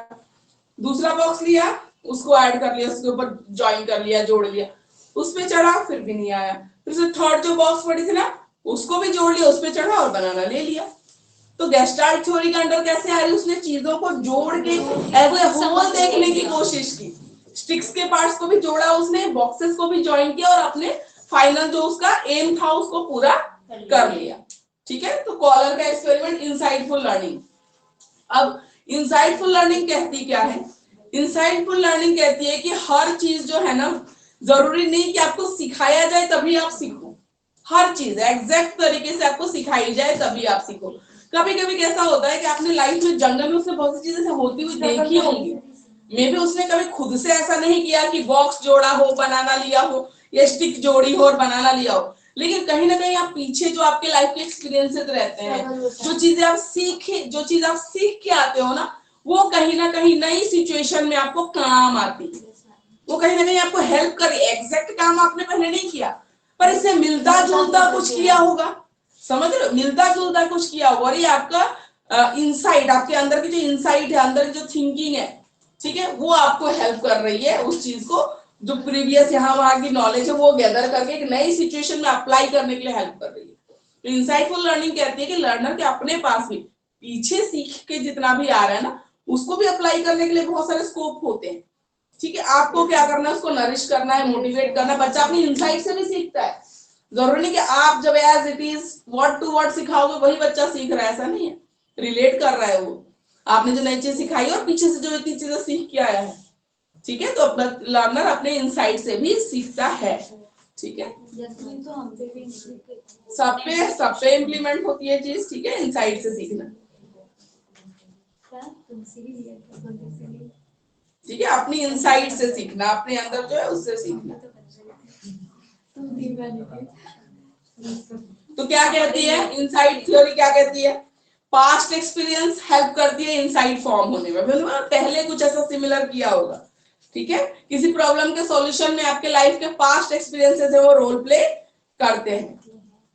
ठीक है, और बेसिक इंटेलिजेंस तो चाहिए इनसाइट के लिए भी, आपको समझ होने के लिए बेसिक इंटेलिजेंस चाहिए होती है, बिना उसके नहीं होती है। लर्निंग सिचुएशन क्या कहता है, आपकी इनसाइट कितने अच्छे से वर्क कर पाती है, डिपेंड करता है कि आपको कैसी सिचुएशन में डाला गया है। ठीक है, तो ये मतलब इंटेलिजेंस भी डिपेंड करेगी और इनसाइट भी। मतलब इंटेलिजेंस आपका ठीक ठाक है, इनसाइट भी ठीक ठाक है, तो जो थोड़ा बहुत पजल वाला सिचुएशन होगा वो कर लोगे। बहुत कॉम्प्लेक्स सिचुएशन में आपको डाल दिया जाए ठीक है। जहां पे इंटेलिजेंस लेवल आपका इतना नहीं है तो इनसाइट भी इतना काम नहीं करेगी, हो सकता है मे बी, और आप उसको सॉल्व ना कर पाओ, तो डिपेंड करता है। और इनसाइटफुल लर्निंग हमेशा ट्रायल एंड एरर मेथड से होके गुजरती है। बिल्कुल, उसने क्या किया, ठीक एक बार गलत जोड़ा, इधर जोड़ा, उधर जोड़ा, फिर जाके फाइनली उसने सबको जोड़ लिया प्रॉपरली और खींच लिया। तो कहीं ना कहीं इनसाइटफुल लर्निंग, क्योंकि आप प्रीवियस एक्सपीरियंस को अप्लाई कर रहे हो, तो हो सकता है जरूर ना 100% फिट बैठ ही जाए आपका फॉर्मूला कि उस काम को मैंने इस तरीके से किया था तो मैं इस काम को कर रहा हूँ। जरूरी नहीं, हो सकता है 80% आप सक्सेसफुल रहो, 20% कुछ उसका अलग मेथड लगता हो। ठीक है ना, तो ट्रायल एंड एरर। जरूरी नहीं कि एक बार आप इनसाइट अप्लाई करोगे और एकदम सही सॉल्यूशन में पहुंच जाओ, ऐसा जरूरी नहीं है। ट्रायल एंड एरर है वहां पे। रिपीटेशन एंड जनरलाइजेशन, रिपीट करते करते आप सीख जाओगे। अब उस चिंपांजी को जब दोबारा दिएगा, उसको पता ही कि स्टिक से मेरे को जोड़ना है और इसे बनाना लेना है। ठीक है, तो ऐसे, तो इसको बोलते हैं इनसाइटफुल थ्योरी। जैसे एक पोयम पढ़ानी है, एक कहानी बतानी है बच्चे को, कैसे भी करना है, तो एज ए होल पहले पूरे पोयम में क्या बताया गया है वो बताओ उसको, उस पोयम में क्या बताया गया है, क्या समरी है, क्या कहना चाह रहा है पोएट। ठीक है, ये सब चीजें बताओ उसको एज ए होल। फिर पार्ट में समझाओ कि स्टेंजा का मीनिंग ये है, स्टेंजा का मीनिंग ये है, ऐसा है। तुम शुरू में ही आधे से शुरू हो गए, क्योंकि पोम वगैरह ऐसी चीजें होती है ना, उसमें राइटर कहता कुछ और है पर मतलब कुछ और होता है, तो कंफ्यूज हो जाएगा बच्चा। तो पहले ही अगर आप उसको एक्सप्लेन कर दो ना कि पोम में इस चीज के बारे में, सीजन के बारे में, छोटे बच्चों के पोम ले लो, या किसी ह्यूमन क्वालिटी के बारे में, लव, इमोशंस, किसी के बारे में भी है, तो पहले आप बताओ ये पोएम हमें ये कहना चाह रहा है, उसके बाद आप स्टेंजा वाइज अपना एक्सप्लेन कर सकते हो। ठीक है, तो एज ए होल चीजों को देखना है। कौन सा कॉन्सेप्ट लगा, इनसाइटफुल लर्निंग है एज ए होल। कहीं बच्चे ने मान लो रेन से रिलेटेड, इमोशन से रिलेटेड, लव से रिलेटेड, मदर से रिलेटेड कोई पोएम पढ़ी होगी, आगे पोम पढ़ा होगा, ठीक है, आप तो पोएम बोलते नहीं है, पोम, ठीक है, करेक्ट प्रोनाउंसिएशन पोम होता है। ठीक है, तो मतलब उसने अगर कहीं पहले पढ़ रखी होगी तो ही और शी कैन रिलेट, समझने में उसको आसानी रहेगी।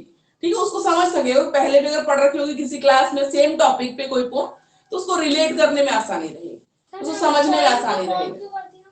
प्रोनाउंसिएशन आजकल अलग अलग, ब्रिटिश इंग्लिश, अमेरिकन इंग्लिश, बहुत सारी चीजें हैं। शेड्यूल भी अब बहुत कम स्केड्यूल ही बोलते हैं। मार्केट को मार्केट कर दिया मैम। हाँ, और बहुत सब में ऐसे साइलेंट में हो मैडम को नाम बोल दिया। तो रॉन्ग नहीं कह सकते, वो करेक्ट है बस।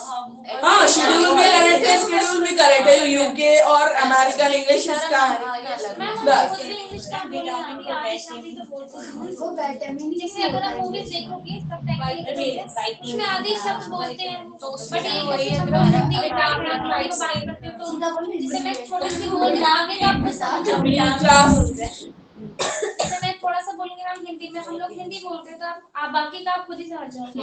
ऐसे वो आधे आधे बोलते हैं, फिर जो इंडियन लोग हैं वो भी कॉपी करने की कोशिश करते हैं, इसलिए मैं मार्केट का हार नहीं, ऐसा नहीं है, कुछ चीजें होती थोड़ा साइलेंट प्रोनाउंसिएशन। एक देखिए, हमें जरूरत नहीं है, जो कॉल सेंटर में है, ठीक है, जो ये एडवांस लेवल की इंग्लिश सीख रहे हैं ना किसी फॉरेन कंट्री में, वैसे में जॉब के लिए जो होता है उनके लिए ज्यादा मैंडेटरी है। और इंडिया में इसको इतना हवा बनाने की भी जरूरत है। चाइनीज, जापानीज, इनको कहाँ आती है इंग्लिश इतनी प्रॉपर, टूटी फूटी बोलते हैं, और ना वो कोशिश करते हैं कि मुझे पूरा एकदम इसमें एक्सपर्ट बनना है।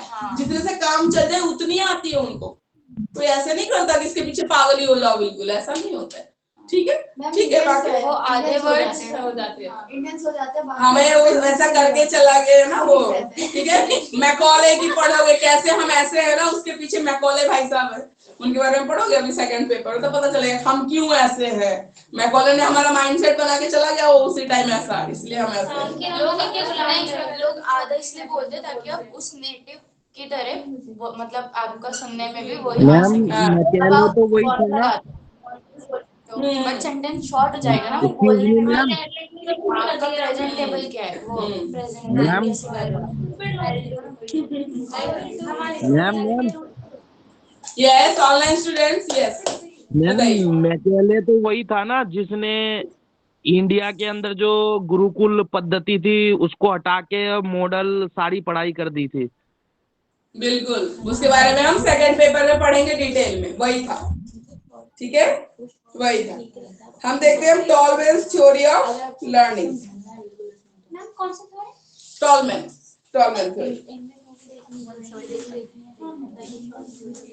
मैंने पहले टॉलरेंस ठीक है, चलिए, टॉलमेंस थ्योरी ऑफ लर्निंग हिंदी में कहा है ये, हिंदी में 243 इंग्लिश में देखिए 176, हिंदी में 3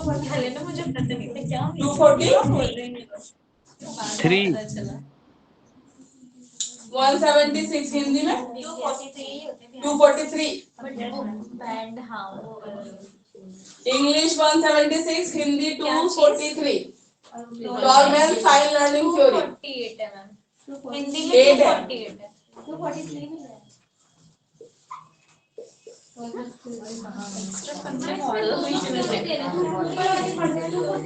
टॉलमैन साइन लर्निंग थ्योरी, इसमें मेनली टाइप्स ऑफ लर्निंग क्या क्या बताई, टॉलमैन ने क्या बताया उसके बारे में डिस्कस करेंगे। टॉलमैन 243 है मैम, 243 साइन लर्निंग थ्योरी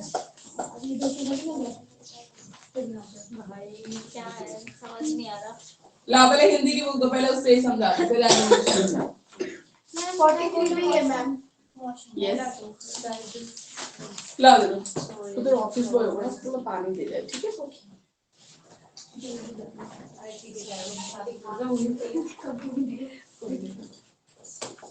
इसे सब एक साथ ही दे दिया। यस मैम, पता ही नहीं चल रहा।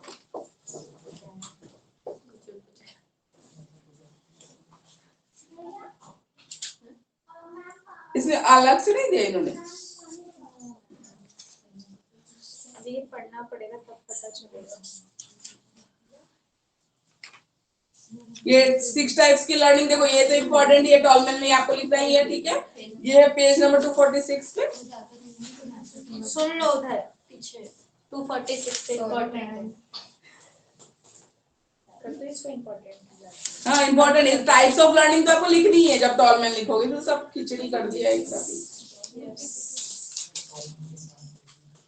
Types of learning, education implication भी मैम। हाँ वो तो हर थ्योरी में जो भी थ्योरी आप और पढ़ोगे, आंसर में लिखना वो है। तो लिखते हैं ना। थ्योरी जब लिखोगे आपको एजुकेशनल इम्प्लीकेशन मस्ट है। मैंने पहली क्लास में ही बोला था, इम्पोर्टेंट, वो तो करना ही है। साइन थ्योरी नहीं दे रखी है। साइन थ्योरी नहीं है वो ना, मेरे ख्याल से ये टॉलमैन वाले में ही दे रखे थे। दोनों एक ही है, इसमें एक ही कर रखा है। ये देखो एक ही है दोनों। ये देखो हिंदी में एक्चुअल में अब यहाँ से शुरू करना। ये जो है ना, टॉलमैन का मानना था कि 245 पे देखो टॉलमैन के प्रयोग है ना, नंबर 1 नंबर 2, उसके बाद नीचे जो है टॉलमैन का मानना था कि, ठीक है, इस पे मैम ये टॉलमैन का मानना जब शुरू हो रहा है ना, एक्चुअली वहां से लिखना शुरू करना आप टॉलमैन की थ्योरी। अब यहाँ से लिखोगे तो नोट्स मिल जाएंगे, आप वहां से लिख लोगे, कोई दिक्कत नहीं है, ठीक है। मुझे भी नहीं दिख रहा टॉलमैन पेज नंबर।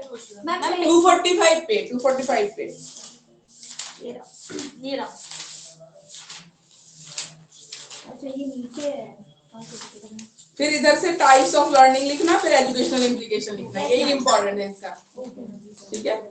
नहीं अलग से दे रखा है, देखो इनसाइड थ्योरी इधर से, हाँ उसमें, हाँ वहां से जहां से मैंने बोला ना, उधर से पढ़ना शुरू करना टॉलमैन का, यस मैम। ठीक है, वहां से करना, कोई नहीं, हम एक्स्ट्रा बता देंगे। ठीक है। तो वही ये टाइप्स ऑफ लर्निंग तो इंग्लिश में भी सेम ही है, फिर एक साथ ही करके देखो टर्म्स इसमें देखते रहना, ठीक है। इधर देखो टाइप्स ऑफ लर्निंग जो है ना, टॉलमैन ने जितने टाइप की लर्निंग बताई है उसको करते हैं, ठीक है। टॉलमैन ने बताई है कि जो लर्निंग होती है ना, सीखने का तरीका होता है, वो 6 चीजें होती है, 6 टाइप्स ऑफ लर्निंग होती है जो टॉलमैन ने बताई है। तो उस पर हम बात करते हैं 6 टाइप्स ऑफ लर्निंग। उन्होंने चिंपैंजियों का भी एग्जांपल दिया। हाँ उनके भी है कुछ एक्सपेरिमेंट, बट इनसाइड वाले में हम, ठीक है, 6 types of learning, 6 types of learning. ये वाला आदि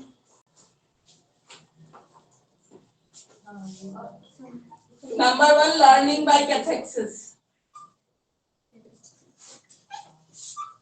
इंग्लिश वाला तो सही है,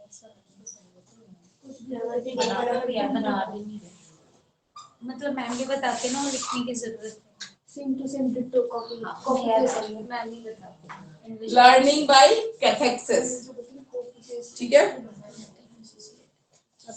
बेसिक जो ड्राइव है ना चाहत को, उसको लर्निंग के साथ एसोसिएट कर दो। पैवलव को जब डॉग को सिखाना था, उसने उसकी बेसिक ड्राइव हमारी क्या होती है, भूख, प्यास, हंगर, थर्स्ट, ठीक है, जितनी भी हमारी नीड्स है, ठीक है, उससे जोड़ दो। उससे जोड़ोगे तो क्या हो जाएगा, बच्चा या लर्नर, या वो एनिमल के केस में भी लर्निंग होती है, उनकी बात भी बोलो, या आप अपने क्लासरूम में बच्चों के केस में भी बोलो, लर्निंग जल्दी होगी। अब आप अपने बच्चों की कौन सी नीड को जोड़ोगे बताओ? हंगर, क्या भूखा रख के थोड़ी पढ़ाना है, बच्चों में हंगर वाला नहीं आएगा। ठीक है, हंगर आएगा तो खाना मांगेगा, लर्निंग क्यों मांगेगा? यस मैम गेम के साथ बच्चे को अगर हम बोलेंगे खेलने ले चलेंगे तो वो ज्यादा पढ़ने के लिए फिर करेंगे। जैसे बोल दिया हाँ, गेम उनको का बोलेंगे पीरियड एक लगा मिनट देंगे। पढ़ लो अच्छे से, ये लर्न करके सुना दो, फिर नेक्स्ट पीरियड में मैं आपको खिला दूंगी या गेम खिला दूंगी या कुछ ऐसा, तो बिल्कुल वो सुनते हैं। तो बेसिक उनकी नीड क्या है, बच्चा है तो खेलना चाहता है, यहाँ पे उसकी नीड है। ठीक है, हाँ, उस नीड को हमने, या दूसरी नीड है उसे सेल्फ एस्टीम से जोड़ना। जब बच्चा बहुत अच्छा करे उसकी तारीफ करो, वो एकदम अच्छा प्राउड फील करेगा क्लास के सामने, मैम ने मेरी तारीफ की, मेरे लिए क्लैप करवाया। ठीक है, तो इस तरीके से हम नीड्स को उससे जोड़ सकते हैं, लर्निंग से जोड़ सकते हैं। तो इसको बोलते हैं लर्निंग बाय कैथेक्सिस। ठीक है, इसका मतलब होता है उसकी ड्राइव से, उसकी जो बेसिक नीड है, चाहत है ना, उससे उसकी लर्निंग को जोड़ दो। ठीक है, वो लर्न जल्दी करेगा। ठीक है,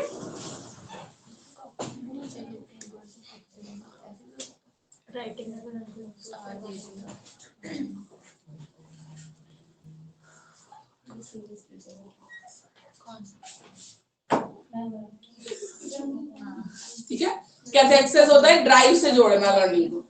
मैं बहुत मानती हूँ।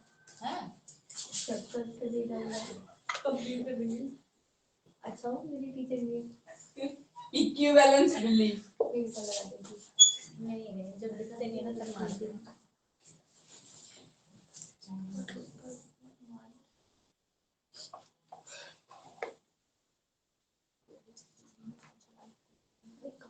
इक्विवेलेंस बिलीफ मतलब फाइनल गोल को अचीव करने में जितना हैप्पी और बच्चा सेटिस्फाइड फील करेगा ना, हर एक छोटे छोटे स्टेप के लिए आप उसको उतना ही स्पेशल और मोटिवेटेड फील कराओ।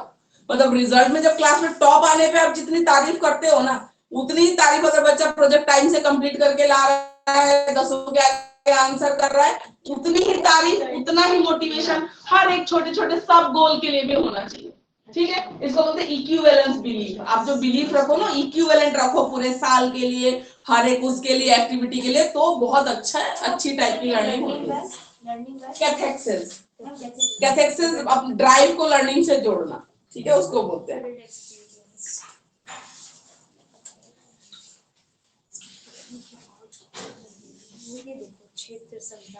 Field expectancies, field expectancies. Hindi वाले में मिल रहा है, टर्म समझ में आ रहे हैं? हिंदी वालों को टर्म्स मिल रहे हैं? Yes ma'am. मैं एक बार एक्सप्लेन करके बता दूंगी कौन सा क्या कह रहे हैं। ठीक है, सीक्वेंस वाइज ही होगा मैम इसमें भी। जरूरी नहीं, हिंदी में आगे पीछे भी हो सकता है। आप समझ के उसमें जो एक्सप्लेनेशन लिखी है ना, वो वाली लाइन देखो। ठीक है मैम। ठीक है, इसमें ये मिला होगा आपको, ड्राइव को जोड़ना मिला हिंदी में, वो कहाँ पे? फ्रॉड की दे रखी मैम सेम है, समतुल्य विश्वास, क्षेत्र, प्रत्याशाएं, अभिनिवेशन, निवेश। वो तो नाम से पता चल रहा है ना, सेम होगा वो। जी मैम। फील्ड एक्सपेक्टेंसीज का मतलब होता है जितना हो सके लर्निंग बाय डूइंग, प्रैक्टिकल।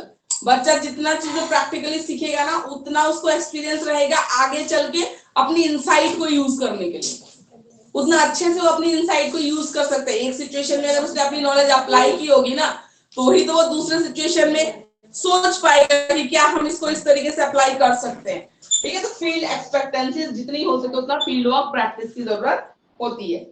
ठीक है, ताकि वो अपने इंटरनल ब्रेन में जो मैपिंग होती है ना, हमारे हाथ से पढ़ते भी हैं, ठीक है, बनाते हैं ना, मैपिंग करते हैं, तो मैपिंग जो है इंटरनल मैपिंग वो अच्छे से हो पाए। Field cognition modes,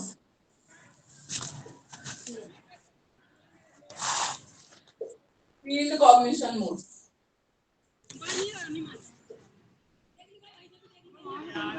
field cognition mode. तो लर्निंग जो है वो इन्फ्लुएंस होती है परसेप्शन से, मेमोरी एंड इन्फ्रेंसेस फंक्शंस। ठीक है, परसेप्शन, आप किसी चीज को किस तरीके से समझ रहे हो। ठीक है, परसीव कर, समझना, किसी चीज को किस तरीके से समझ रहे हो, कितना मेमोराइज कर पा रहे हो, कितना आपने ओए गोलू, डिपेंड कर। गोलू डीलर को फोन करियो, उसका फोन आ रहा है। अरे तू फोन कर ले, मेरा क्लास कट जाती है यार, इसलिए नहीं कर रहा। ला फोन लगा के दे दे मेरे को। Someone's microphone is unmuted. Please mute yourself. Okay? Drive discrimination.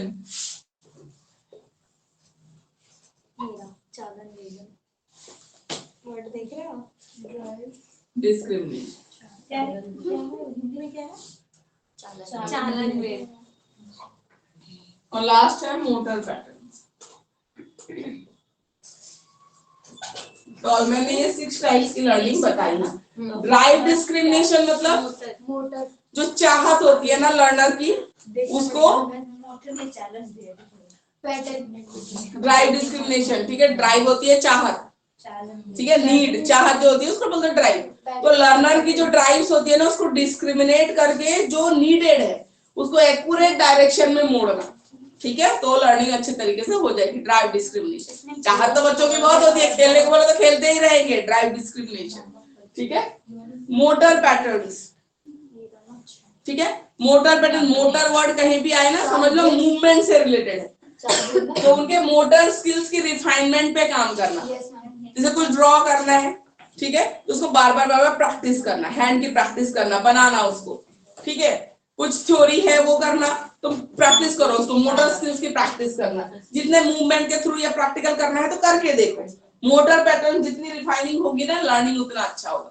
Motor होता है मूवमेंट से रिलेटेड, करके देखना, जितना प्रैक्टिकली चीजें कर सकते हो, ठीक है, उसको बोलते हैं। Education implication. इसके बेस पे टॉलमैन ने अपने थ्योरी के बेस पे 3 लॉज ऑफ लर्निंग भी बताई कि 3 लॉ होते हैं, इनको तो समझ लो अगर लर्निंग कर।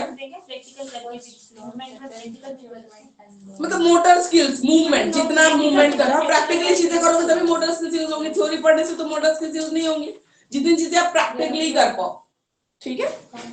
तो लॉ ऑफ लर्निंग दी है, इसके बेस पे 3 लॉज है। लॉ ऑफ मोटिवेशन, ऑब्वियसली जब तक learner unless and until motivated feel नहीं करेगा ना पढ़ने के लिए, चाहे वो अच्छा रिजल्ट करने का लालच हो, चाहे क्लास में अप्रिशिएशन पाने की चाहत हो, चाहे नॉलेज गेन करने की चाहत हो, ठीक है, कहीं ना कहीं वो मोटिवेटेड फील होना चाहिए किसी ना किसी चीज से। तो लॉ ऑफ मोटिवेशन, जब लर्नर मोटिवेटेड फील करेगा वो बहुत अच्छे से लर्न करता है। Law of emphasis,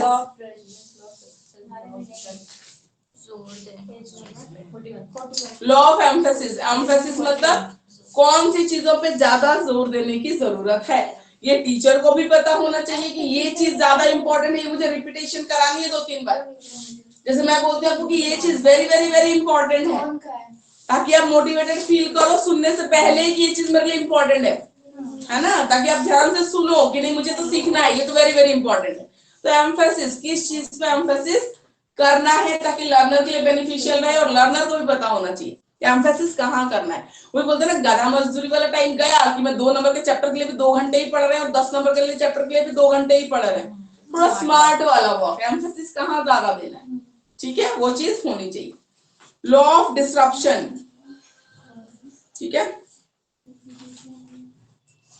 law of disruption में जो इमोशनल फैक्टर आता है बच्चों का, जो उन्हें डिस्टर्ब करता है, लर्निंग को डिस्टर्ब करता है, रोकता है, मोड़ता है, एडोलेसेंट बच्चों के केस में बहुत ज्यादा होता है, ठीक है। लॉ ऑफ डिसरप्शन, राइट और रॉन्ग रेस्पॉन्स में बच्चा कंफ्यूज हो जाता है, गलत डायरेक्शन में चला जाता है, तो उसका ध्यान रखना है। लॉ ऑफ डिसरप्शन, बच्चे की लर्निंग डिस्टर्ब ना हो, ठीक है, इमोशनल की वजह से।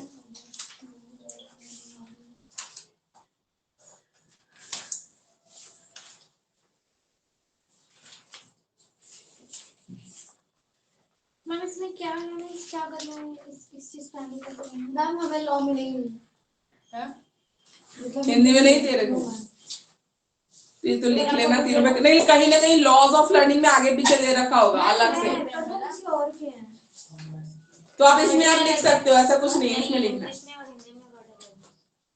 जो आप बता रहे ना ये law of multi function of drive, अच्छा हम how to handle this theory law of disruption, जैसे एट टीन एज ना students are very much disturbed by their emotional fluctuations, ठीक है, तो उसमें रॉन्ग डिसीजन में ना चला जाए बच्चा, लर्निंग के लिए बहुत जरूरी है। हो सकता है मे भी बच्चे क्या होते हैं, बहुत इंटेलिजेंट होते हैं, लेकिन इस टाइम पे उनको पता नहीं, एडोलसेंट बच्चों में जैसे कुछ बच्चे को सुनना कि बचपन से पढ़ने में इतना अच्छा था, जैसे ही 9th में 8th में गए बच्चे बिल्कुल डाइवर्ट हो जाते हैं। अब तो मतलब समझा के भी हार जाते हो। और ऐसा भी नहीं कि खाली इमोशनली ऑपोजिट सेक्स के अट्रैक्शन के उसमें ही जाते हैं, वो डाइवर्ट हो जाते हैं पूरा पढ़ने से, उनको खेलने में मन लगने लग जाता है, ग्रुपिंग में, फ्रेंड्स के साथ चैटिंग, ये सब में भी डाइवर्ट हो जाते हैं बच्चे बहुत ज्यादा। तो ये जो इमोशनल डिस्ट्रप्शन की बात करते हैं, ठीक है, लॉ ऑफ डिस्ट्रप्शन, वो नहीं होना चाहिए, उसको ध्यान रखो। अगर वो डिस्टर्ब हो गया ना, तो कितना अच्छा भी लर्न करने वाला बच्चा होगा ना, उसकी लर्निंग में कमी आ जाएगी। डिस्ट्रप्शन नहीं होना चाहिए, ठीक है। क्या हुआ हिंदी में? ये तो नहीं है, ये ऑन फ्रीडम वगैरह भी है क्या कुछ? लो है ये 3, ये 243 पे ये देखना है क्या?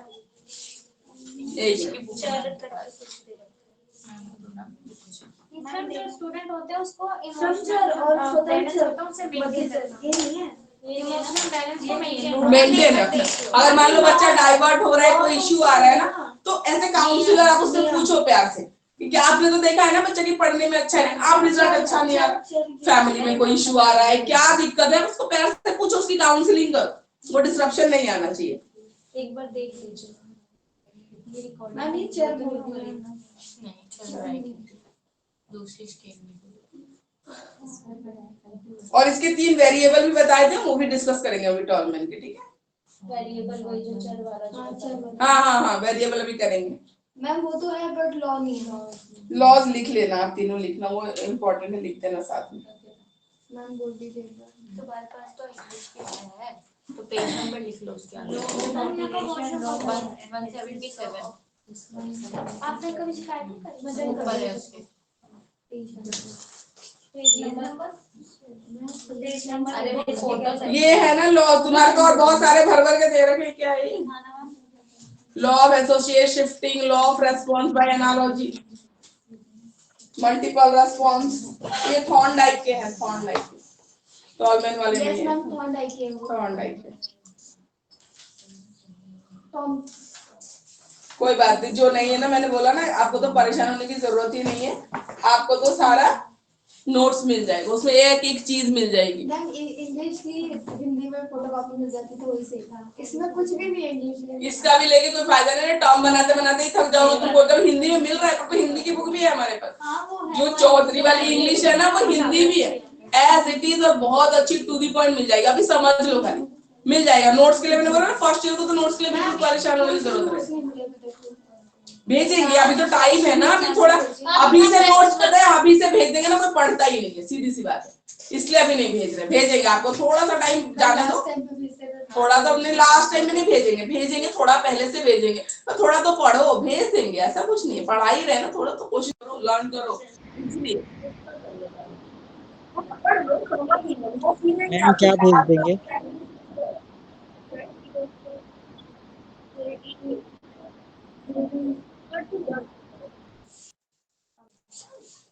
ठीक है। अब टॉलमैन ने 3 वेरिएबल भी बताया, हम उसके बारे में जानते हैं, ठीक है, लर्निंग के 3 वेरिएबल्स बताए हैं। ये टाइप्स ऑफ लर्निंग से क्या लिखना है, टॉलमैन की थ्योरी में वेरिएबल्स। मैम हिंदी में पेज नंबर बता दीजिए प्लीज। हिंदी में बता दो वेरिएबल का, इंग्लिश में 176 पे वेरिएबल है, 176 पे है variable.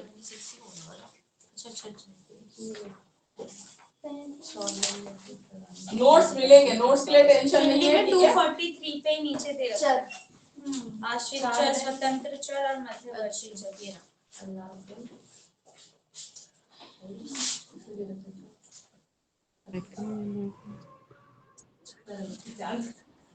Tolman's 3 classes of physics.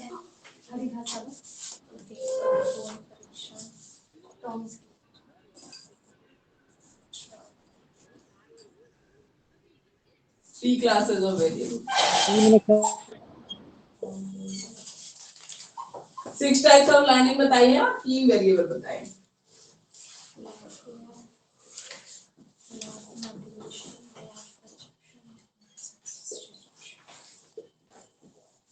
Three classes of variables. Dependent,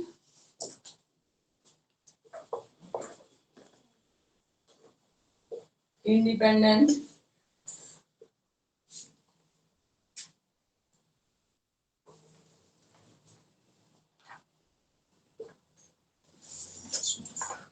ठीक है। और थर्ड है इंटरवेनिंग। इंटरवेनिंग क्या होता है? बीच में।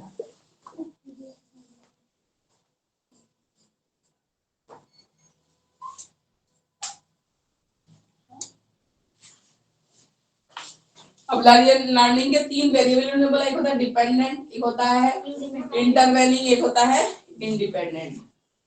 एक फ्लो चार्ट होता है, ठीक है। पहले आता है इंडिपेंडेंट वेरिएबल से शुरू होता है, इंटरवेनिंग के थ्रू जाता है और फाइनली जो डिपेंडेंट वेरिएबल है ना उस तक पहुंचता है, ठीक है। तो फ्लो चार्ट कैसे चलता है? पहले इंडिपेंडेंट, इंटरवेनिंग, फिर डिपेंडेंट। डिपेंडेंट होता है अल्टीमेट, जो आप चाहते हो कि बच्चा जो सीख जाए उसको होता है डिपेंडेंट। डिपेंडेंट लर्न इंडिपेंडेंट, आपने सिखाया उसने सीखा, डिपेंडेंट, ठीक है। इंडिपेंडेंट बिहेवियर, उसको इंटरवेनिंग, फिर डिपेंडेंट।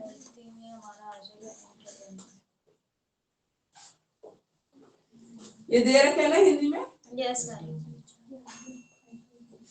फ्लो चार्ट नहीं दे रखा तो ऐसे कर लो, पहले आएगा इंडिपेंडेंट, फिर आएगा इंटरवेनिंग, फिर आएगा डिपेंडेंट। दिया हुआ है मैम, दिया हुआ। ठीक है। फिर उसके बाद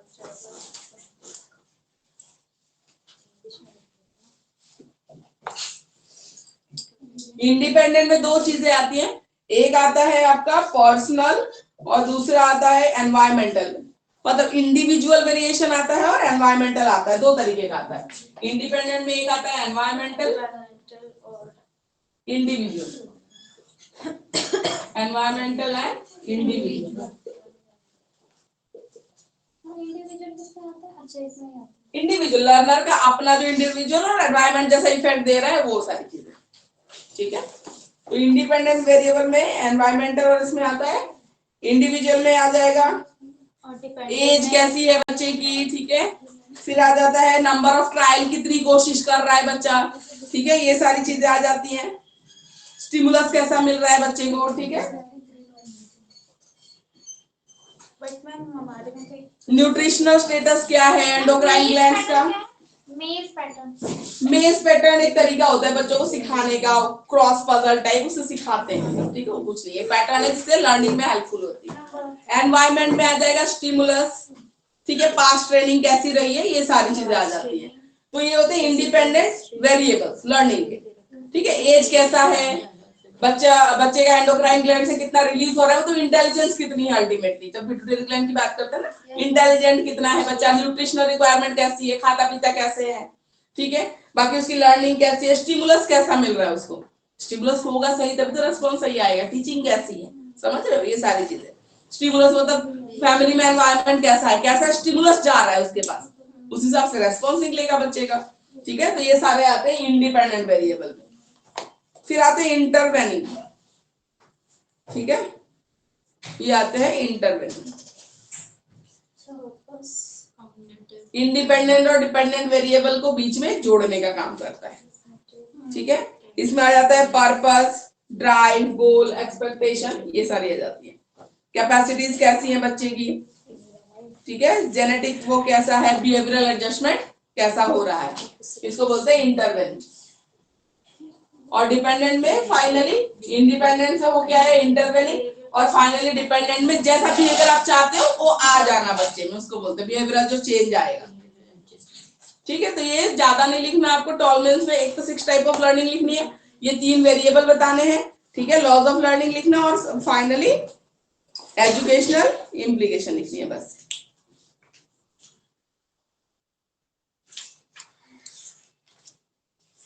ठीक है।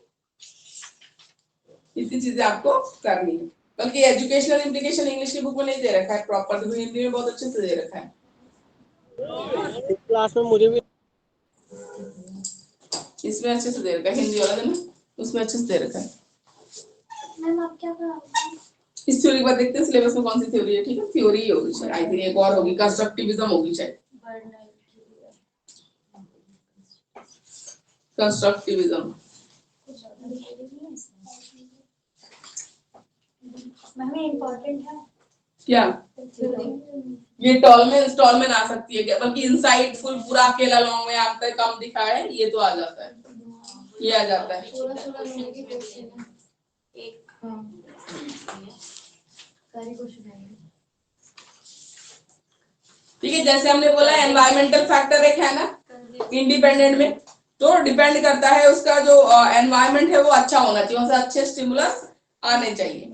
ठीक है, बच्चा पढ़ना चाहता होगा। मैम जो आपने चिंपैंजी वाली वो एक्सपेरिमेंट हाँ। बताया था वो टॉलमेन में ही है ना? कॉलर में है वो, कॉलर में है। कॉलर में इंसाइटफुल लर्निंग के लिए हम यूज करते हैं उसको, एज ए होल देखना फिर उसमें। इसमें हमारे में ये भी बता, इसमें चूहे के ऊपर भी बता रखा है। टॉलमेन वाले में, पर टॉलमेन वाले में ऑलरेडी इतना हो जाता है, सब लिखो है बुक में तो लिख देना, कोई दिक्कत नहीं है। ठीक है, और मैम बाकी ये इसमें टाइप जो मैंने बताया इतने तो मैंडेटरी है, तो लिखना ही है, टाइप्स, वेरिएबल्स, एजुकेशनल इम्प्लीकेशन और लॉज उससे रिलेटेड। मैम इसमें है और चिंपैंजी ड्राइव वाला भी है, चूहों का भी है, इसमें क्या चूहों है? का भी है। और फर्स्ट एक्सपेरिमेंट मैम चिंपैंजियों पे दिया हुआ है, सेकंड चूहों वाला है इसमें, टॉलमैन में। चूहा वाला दे रखा है, कोई लॉन्ग में आएगा तो उसको इंक्लूड कर लेना उसमें कुछ नहीं। ठीक है, एजुकेशनल इम्प्लीकेशन में दूसरा हमने देखो बायोलॉजिकल जो ड्राइव होती है ना चाहत से रिलेटेड, तो चाहत से रिलेटेड में है तो उसका ध्यान रखना पड़ेगा। मान लो बच्चे को भूख लगी है, ठीक है, और उसने खाना नहीं खाया और जबरदस्ती आप उसको पढ़ाओ तो क्या पढ़ेगा, उसका मन नहीं लगेगा पढ़ने में। ये उसको वॉशरूम जाना है और आप जाने नहीं दे रहे, नहीं क्लास फिनिश होगा तभी जाना, तो क्या वो आधा घंटा वो कैसे भी मान लो जबरदस्ती तुमने डांट दिया बैठ जाएगा, पर वो क्या मन लगा पाएगा पढ़ाई में, नहीं लगा पाएगा। तो बेसिक ड्राइव्स का भी ध्यान रखना चाहिए।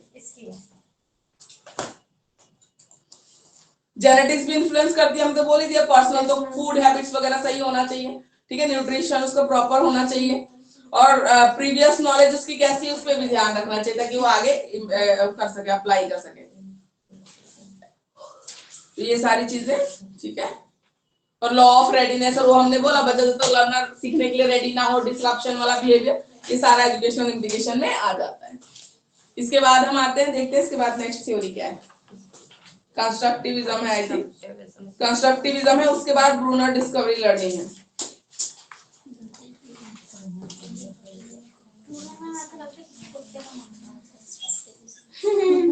साइकोलॉजिस्ट का नाम है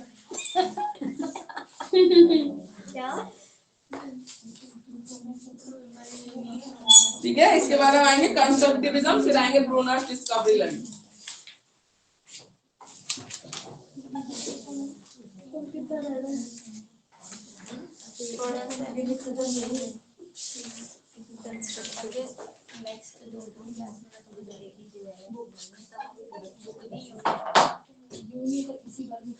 अभी खत्म हो जाएगा।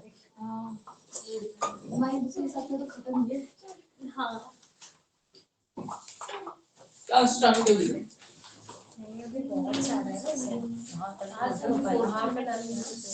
और नेक्स्ट क्लास में देखते हैं।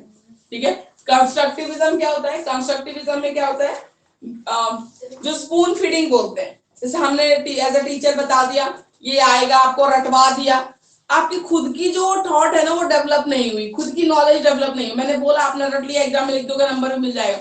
इसके बाद अगर आपसे पूछा जाए ना उससे रिलेटेड कोई चीज, कोई बार मैंने एग्जाम्पल दिया, तुमसे पूछा दूसरा एग्जाम्पल दिया, पैवलोव वाले डॉग वाला नहीं, यहाँ मैंने बोला इसमें अनकंडीशन क्या होगा, कंडीशन क्या होगा, कौन सा रिस्पॉन्स आएगा, तो आप इस नॉलेज को अप्लाई ही नहीं कर पा रहे हो वहां पे, तो ऐसा नॉलेज यूजलेस है। कंस्ट्रक्टिविज्म में बोला जाता है कि आप सिर्फ उसको ऐसा माहौल प्रोवाइड करो, आप गाइड करो, बच्चे को नॉलेज खुद कंस्ट्रक्ट करने दो, आपको स्पून फीडिंग कराने की जरूरत नहीं है कि ऐसा होता है वो ऐसा होता है।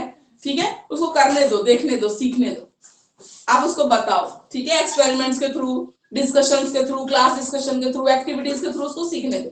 कंस्ट्रक्टिविज्म इसको बोलते हैं। ठीक है, अपना नॉलेज खुद कंस्ट्रक्ट करने, कंस्ट्रक्टिविज्म। 177 इंग्लिश में क्या है 177 और हिंदी में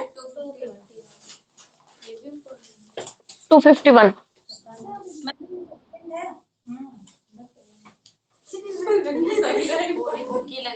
अब मान लो पूरी बुक में से 5 क्वेश्चन आएंगे, अब कंस्ट्रक्टिविज्म नहीं बताएंगे, इसमें अभी होगी कटिंग फटिंग, तब तक तो पढ़ लो, ठीक है। कंस्ट्रक्टिविज्म इसमें कुछ नहीं है, इसमें कुछ है ही नहीं ना। इसमें आपको कोई एक्सपेरिमेंट लिखना है ना कुछ लिखना है। और ये जो मैंने 2 लाइन बोली ना, सब चीजें उसी से रिलेटेड है। लर्नर एक्टिव होगा तभी अपने आप सीखेगा, अपने आप नॉलेज लेना। रोड लर्निंग नहीं, रोड लर्निंग तो बिल्कुल डिस्कार्ड करता है, कहता है नॉलेज अपने आप कंस्ट्रक्ट करना। भाई इसी लाइन को ना 10 बार 10 पॉइंट में लिखा, मुद्दा यही है, मेन मुद्दा यही है, नॉलेज अपने आप कंस्ट्रक्ट कर। है ना सही, बट है ना खुल के बता। हाँ वही, ये मैंने बोला ना, जो इतनी चीज बताई आपको कि नॉलेज, अब स्पून फीडिंग मत करो, ठीक है। रोड लर्निंग को डिस्कार्ड करो, रटने वाले को, नॉलेज को कंस्ट्रक्ट करने दो। मेन जो है थीम आपकी इस थ्योरी का वही थीम है, ठीक है। अब इसको इलाबोरेट करना है बस, और कुछ नहीं है। देखो यहाँ पे पेज नंबर 180 पे देखो, इंग्लिश हिंदी में है, इंग्लिश 180 251। मैम देखिए हिंदी में पहले डिटेल नेचर और कैरेक्टरिस्टिक बता रखे हैं, फिर उसके बाद दूसरा क्वेश्चन इन्होंने बता रखा है कि उसमें क्या है, और उसके बाद उसका उसको भी डिटेल में बता रखा है। फिर 2 क्वेश्चन ऐसे बना रखे हैं। नेचर है, पहले मीनिंग और डेफिनेशन है, दोनों क्वेश्चन सेम है।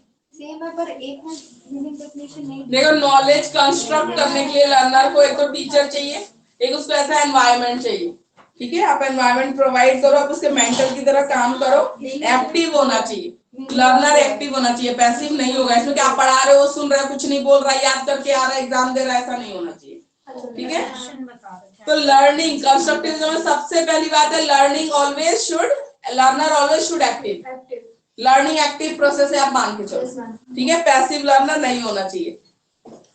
नॉलेज हमेशा कैसे बनती है, एक्सपीरियंसेस से बनती है, ठीक है। लर्निंग हमेशा पर्सनल इंटरप्रिटेशन होता है of the world, her learner का अपना इंटरप्रिटेशन है, ठीक है। नॉलेज कंस्ट्रक्ट करने का अलग तरीका है। Emphasises problem solving and understanding, ठीक है। प्रॉब्लम सॉल्विंग पे फोकस करो, बच्चा अपनी नॉलेज को अप्लाई कर पाए। जैसे मैंने बोला, पैवलोव वाला एक्सपेरिमेंट बता दिया, कंडीशन अनकंडीशन सब बता दिया। अगर मैं दूसरा कोई एक्सपेरिमेंट आपको पूछ रही हूँ, इसमें मुझे बताओ कि कौन सा कंडीशन स्टिमुलस है, कौन सा, आप बता ही नहीं पा रहे, तो फिर फायदा क्या है। यहाँ तो आपको बता दिया मैंने, डॉग वाले में आपने रख लिया है कि ये है बेल है अनकंडीशन, वो है फूड है कंडीशन, ठीक है। अलग में अगर आप उस नॉलेज को अप्लाई नहीं कर पा रहे तो फिर कोई फायदा नहीं है, ठीक है। Problem solving, use authentic task experiment setting and assessments. जो टेस्ट आप बना रहे हो बच्चे के लिए, ठीक है, जो असेसमेंट ले रहे हो, जो टास्क करवा रहे हो, जो एक्सपीरियंस आप चाहते हो लर्निंग एक्सपीरियंस बच्चा गेन करे, वो ऑथेंटिक होने चाहिए, टू द पॉइंट होने चाहिए, एक्यूरेट होने चाहिए, ठीक है, ऐसा होने चाहिए, ठीक है। कंटेंट प्रेजेंट होलिस्टिकली, ठीक है। ये ना पेज नंबर 180 180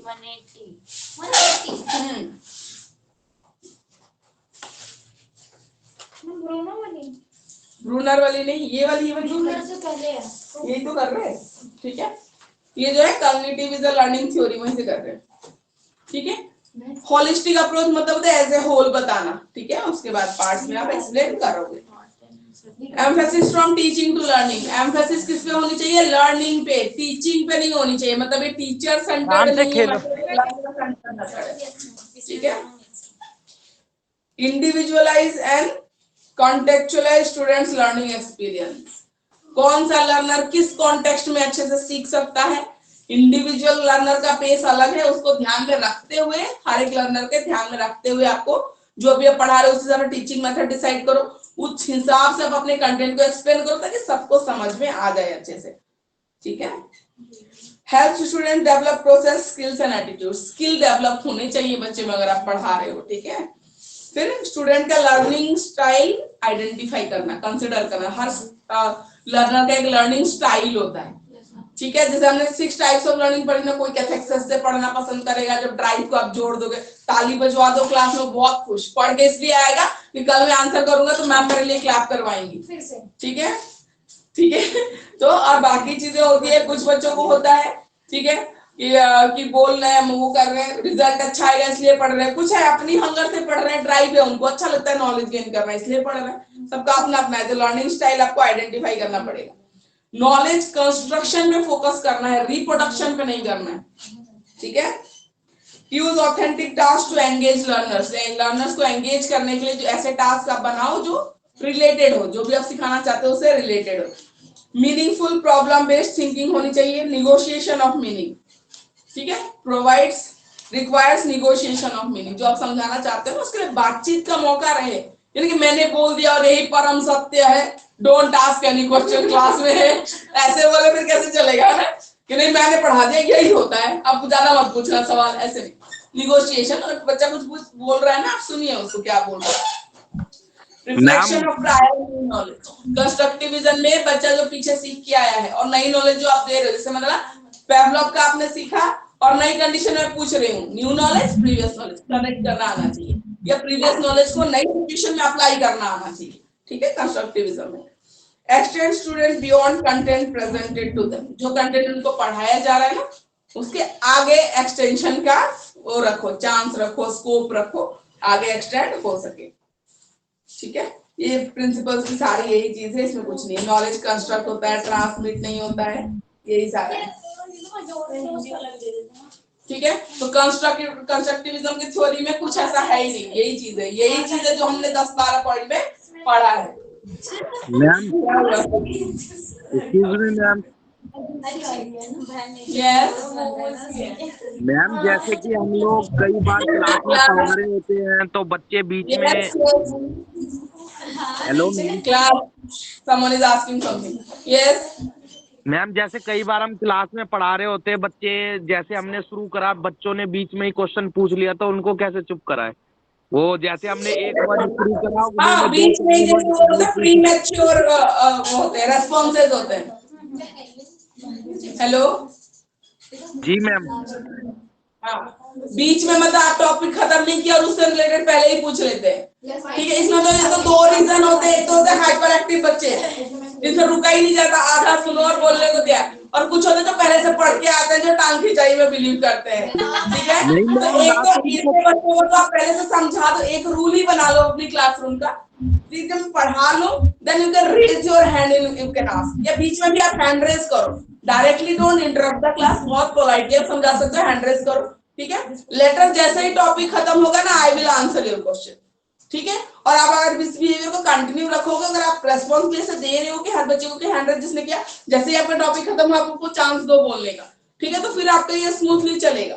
तो डांट के बिठा देना और ये सब करना ये गलत है। आप एक हैबिट फॉर्मेशन जो हम कह रहे हैं, रोज फर्स्ट क्लास में जाओ बच्चों को ये बोलो, बीच में नहीं करना है, आप हैंड रेज कर लो, मैं देख लूंगा, लेकिन जब मेरा टॉपिक खत्म होगा then only I can explain, ठीक है। ऐसे आप एक हैबिट बना सकते हो अपने क्लास के बच्चों में, और होता है बच्चों में होता है, ठीक है। जैसी हैबिट आप बनाओगे ना, वैसे देखना किसी टीचर का बच्चे अलग से वो मैम को नहीं करेंगे, हमें नहीं करना, तो उन्होंने बना रखा है वैसा हैबिट, समझ लो अपनी क्लास में, तो उसको डेवलप करना पड़ता है। तो आप ये बच्चों को अपने समझाओ कि मैं बता रही हूँ ना, तो बीच में नहीं, आप हैंड रेज करना, मैं देख लूंगी और टॉपिक खत्म होते ही आई विल एक्सप्लेन, ठीक है। तो ऐसे आप कर सकते हैं, ओके मैम, ठीक है। उसके बाद आते हैं ब्रूनर्स डिस्कवरी लर्निंग। मैम एक बार हिंदी में भी बता दीजिए, किसको? ये कंस्ट्रक्टिविज्म, यस मैम, ये देखिए बस जो आपने बताया वही करना कल से। एक मिनट दिखाओ हिंदी में क्या है, दिखाइए।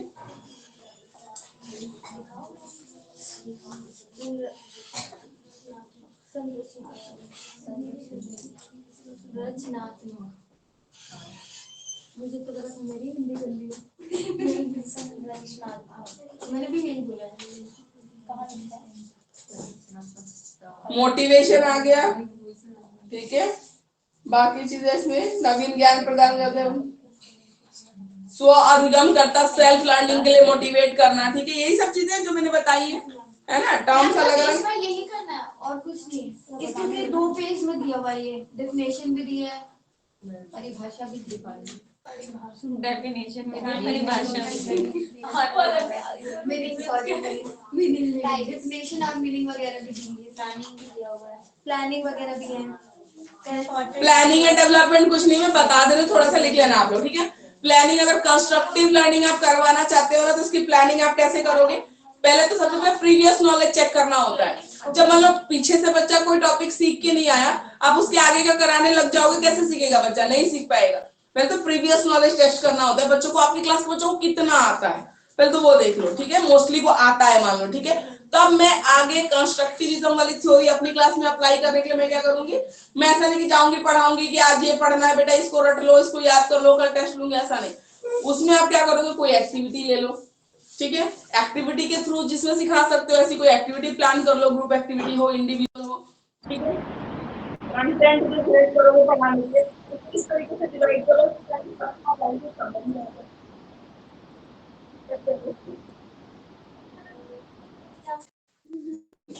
जो उठा के बोलना चाहिए था ना।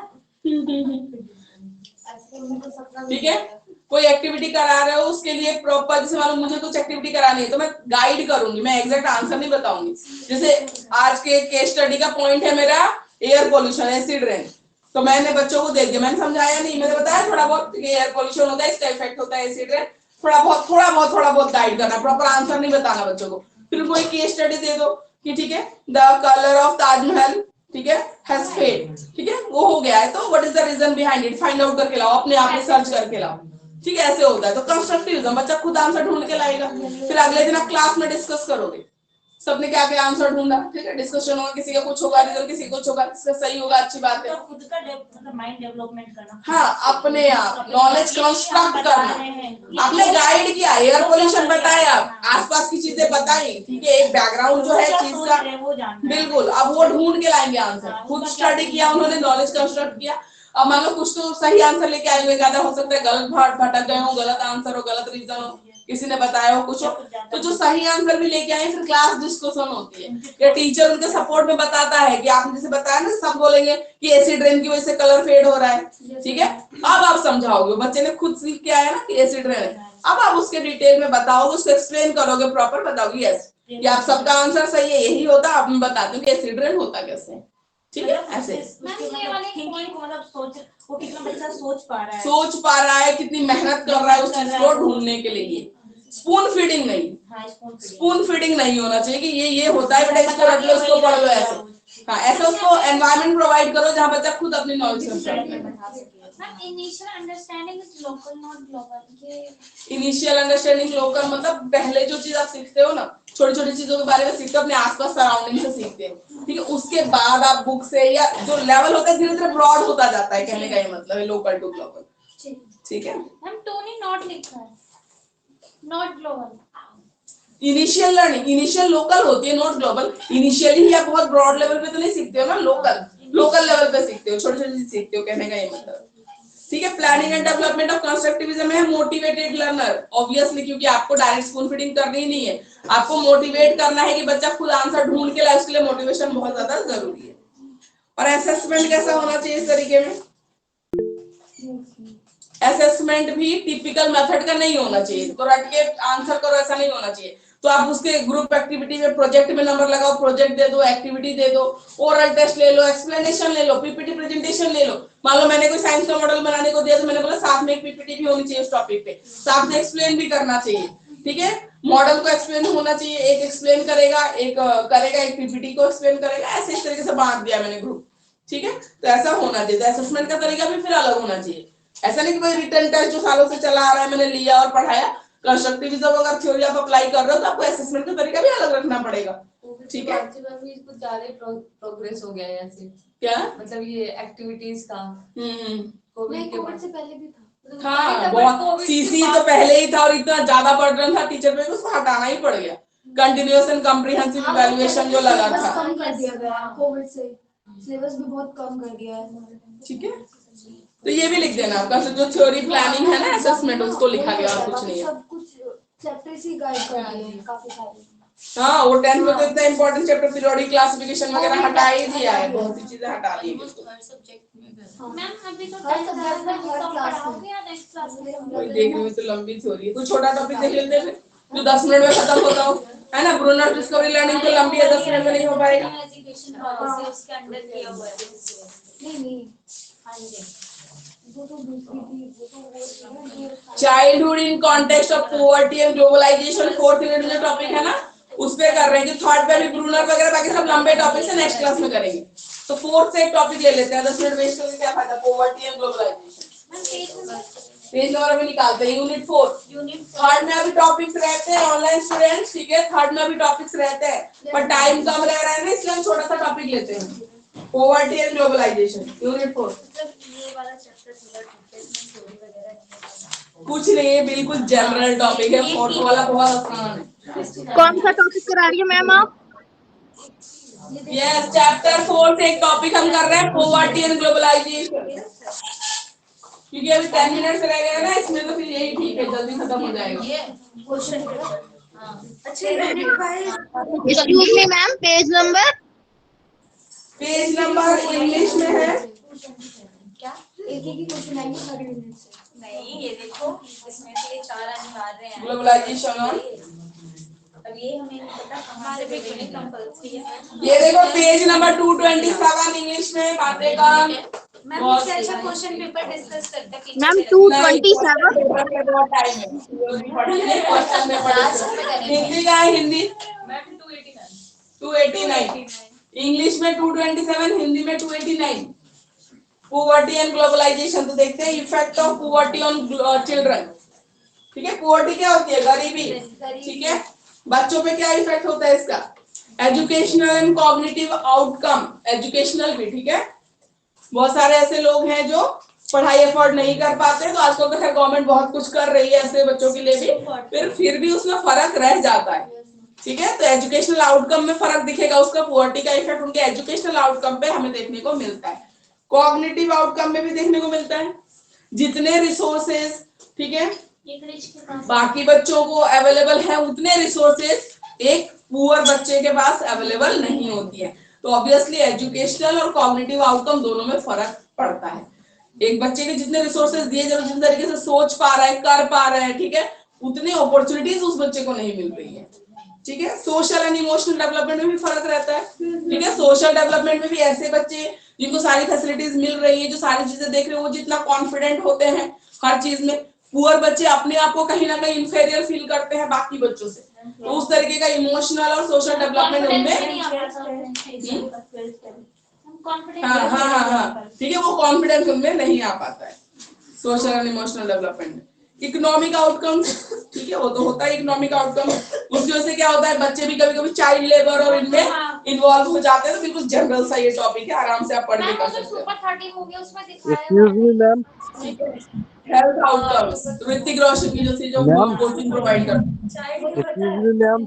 हेल्थ आउटकम्स भी हो जाते हैं, अगर मान लो ऐसे प्रेगनेंसी से भी लो तो ऐसी मदर्स को अच्छा न्यूट्रिशियस फूड नहीं मिलता, उसकी वजह से बच्चे अनेमिक हो जाते हैं, खून की कमी रहती है बच्चों में, बीमारियां हो सकती हैं, या बच्चा आफ्टर बर्थ भी अगर बहुत पुअर कंडीशन में है, खाने पीने की दिक्कत, न्यूट्रिशियस फूड ना मिलना, ठीक है, बहुत सारी दिक्कतें हो सकती हैं। तो ये सारे है effect of poverty on children.